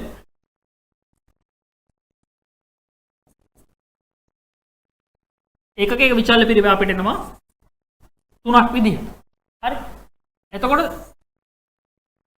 3 වැඩි කිරීම 10000 30000යි 3 වැඩි කිරීම 20000 60000යි. එතකොට මේ තියෙන්නේ ඍජු ශ්‍රමය. ඍජු ශ්‍රමය කියන්නේ විචල්්‍ය පිරිවැය. විචල්්‍ය පිරිවැය. ඒකක ගානත් එක්ක වෙනස් වෙනවා. ඒකක ගානත් එක්ක වෙනස් වෙනවා. එක ඒකකයක් වැඩි කරනකොට රුපියල් 3ක් එකතු වෙනවා නිෂ්පාදන පිරිවැයට. ඊට පස්සේ විදුලිය දීලා තිනවා. ඒකක 10000 දී 10000යි. ඒකක 20000 දී 15000යි. 5000ක් වැඩි වෙලා තියෙනවා. හරි. බලමු 5000ක් වැඩි වෙලා තියෙනවා. 5000 බෙදුවාම එකක 10000න් අපිට එනවා එතන වෙනස රුපියල් 750යි නේ. 750යි. හරි. එතකොට ඒකක 10000 දී ඒකක 10000 දී 750න් වැඩි කරාම 5000ක් වෙන්න ඕනි. ඒකක 20000 දී 750න් වැඩි කරාම 10000ක් වෙන්න ඕනි. නමුත් එහෙම නෙමෙයිනේ වෙලා තියෙන්නේ. මෙතන 15000යි මෙතන 10000යි මෙතන 15000යි. ඒ කියන්නේ 5000ක මොන පිරිවැයක් තියෙනවද? 5000ක ස්ථාවර පිරිවැයක් තියෙනවා. මේ විචල්්‍ය නේ 5000ක ස්ථාවර පිරිවැයක් තියෙනවා. එහෙනම් මේකේ ඇස්සේ මේ විදුලිය කියන එක ඇස්සේ ස්ථාවරක් තියෙනවා විචල්්‍යයක් තියෙනවා. ස්ථාවර පිරිවැයක් තියෙනවා විචල්්‍යයක් තියෙනවා. එහෙනම් අපි ගන්නවා යාව කවුද? අර්ධ විචල්්‍ය විදිහට. අර්ධ විචල්්‍ය පිරිවැය. අර්ධ විචල්්‍ය පිරිවැය. ඊළඟ එක්කෙනා කම්හල් කුලී. ඒකක 10000 දී 15000 ඒකක 20000 දී 15000. එහෙනම් එයා ස්ථාවර පිරිවැය. ඒකකත් එක්ක වෙනස් වෙන්නේ නැති පිරිවැයට අපි කියනවා ස්ථාවර පිරිවැය කියලා. නිශ්චිත පරිමාවක් නිශ්චිත කාල සීමාවක් තුලදී වෙනස් නොවන පිරිවැයට අපි කියනවා ස්ථාවර පිරිවැය කියලා. හරි. ඊළඟ එක. හරි. 47 48. සමාගමක් තනි භාණ්ඩයක් මිලදී කියන විකුණනු ලබයි. විකුණුම් මිල ඒකකයක් සඳහා 250යි. විකුණුම් මිල 250යි. ආරම්භක තොගේ ඒකකයක් 150 බැගින් ඒකක 100ක් තිබිලා තියෙනවා 7යි 1. ඊට පස්සේ 7යි 10 දින රුපියල් 200 ගානේ ඒකක 150ක් අරන් දෙනවා. ආරම්භයේ 100ක් තිබ්බා 150ක් ගත්තොත් 250ක් තියෙනවා. 7යි 31 දින 200ක් විකුණලා තියෙනවා. අපෙන් අහනවා තොග නිකුත් කිරීමේදී FIFO මිල ක්‍රමය භාවිතා කරන්නේ නම් පහත දෑ දක්වන්න. ජුලි මාසය සඳහා විකුණුම් පිරිවැය තොගේ වටිනාකම. හරි. ආරම්භයේ ඒකක තිබ්බා 100ක් 150 ගානේ. 150යි ඒකක 100ක් තියෙනවා කියන්නේ මෙතන වටිනාකම 15000යි.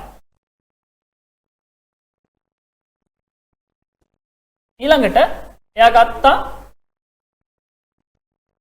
රුපියල් 200 ගානේ එකක 150. එතකොට මෙතනට එනවා 30000යි. 30000යි. හරි. දැන් ওই විදිහට තමයි තියෙන්නේ. ඒකක 250ක් තියෙනවා. මෙතන තියෙනවා 45000. ඊට පස්සේ මේ 250න් එයා කියනවා ඒකක 200ක් වික්කලු. FIFO ක්‍රමයට නම් මෙන්න මේ 15000 ගිහිල්ලානේ දැන්. 100ක් ගිහිල්ලා. 150 ගානේ.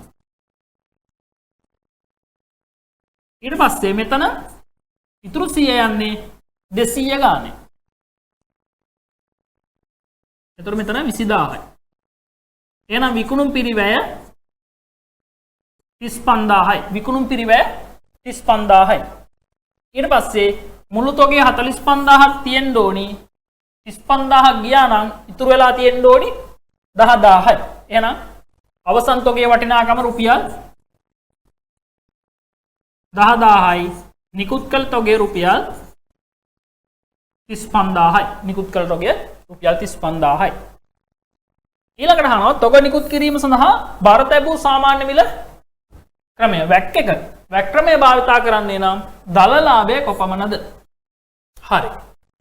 එතකොට 45000 නිකුත් කරනවා 200ක්. හරි. 45000 නිකුත් කරනවා 200ක්.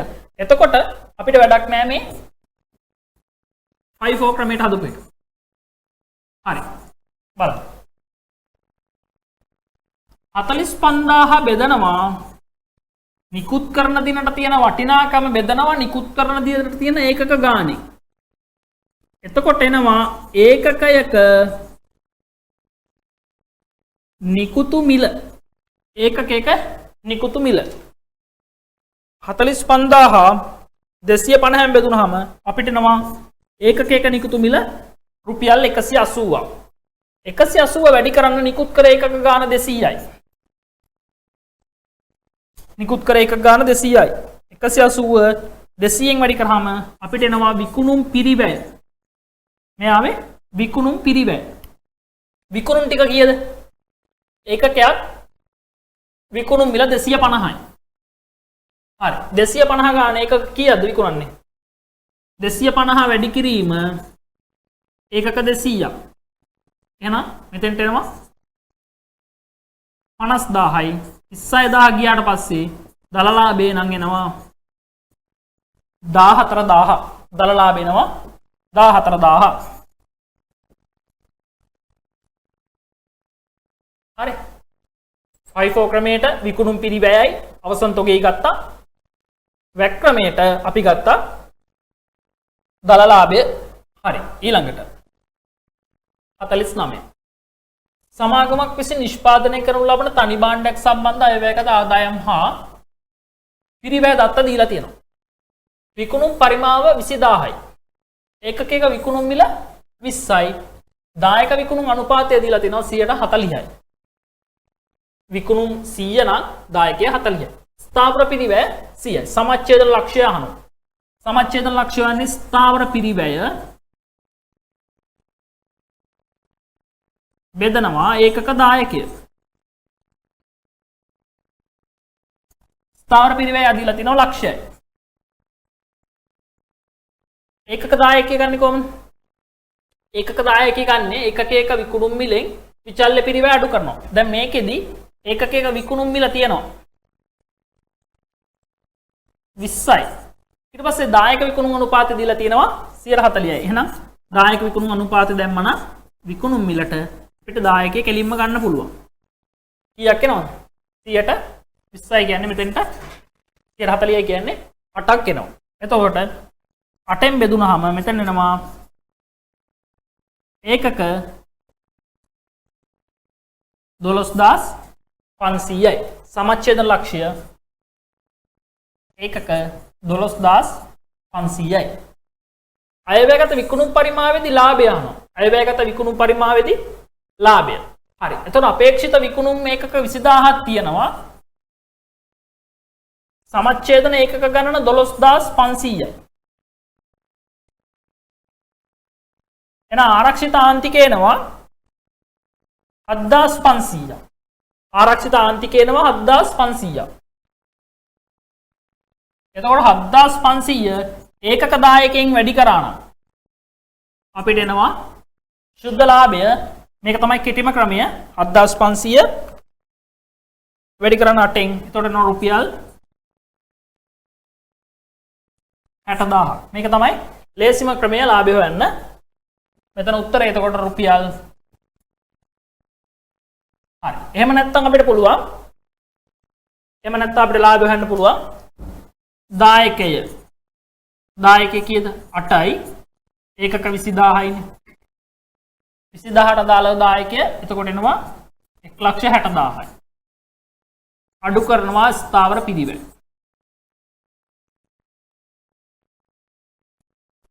ලක්ෂය. එතකොට ශුද්ධ ලාභය එනවා 60යි. ඊට වඩා ලේසි මේ ක්‍රමය ආරක්ෂිත ආන්තිකය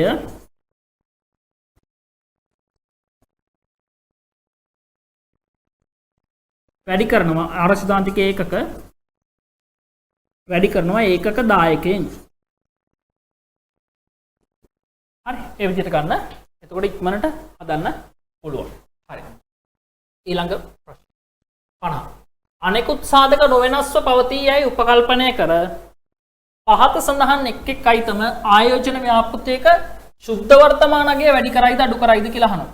හරි. එතකොට මේ ශුද්ධ වර්තමාන අගය කියන එකට බලපාන්නේ මුදල් ගලා ඒම්.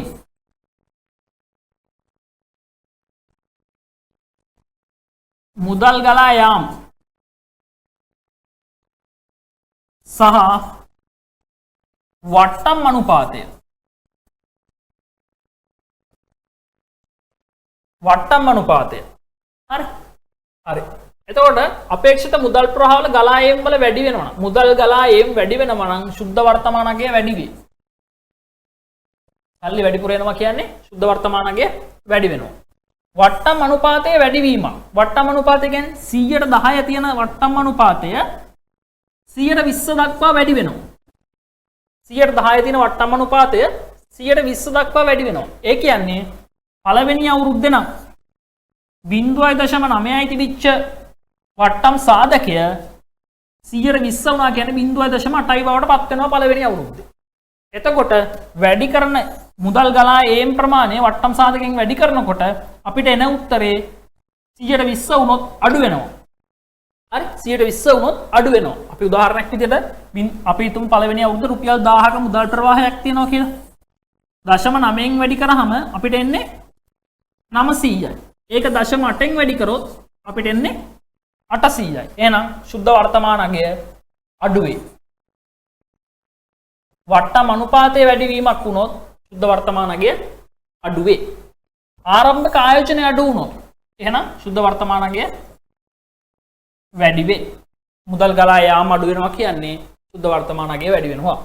වත්කම් වල සුන්බුන් අගය අඩු වීම. සුන්බුන් කියන්නේ ගලා ඒම අඩු වුණා කියන්නේ ශුද්ධ වර්තමාන අගය අඩු වේ. එතකොට පිළිතුරු ටික වැඩි වේ, අඩු වේ, වැඩි වේ සහ අඩු වේ.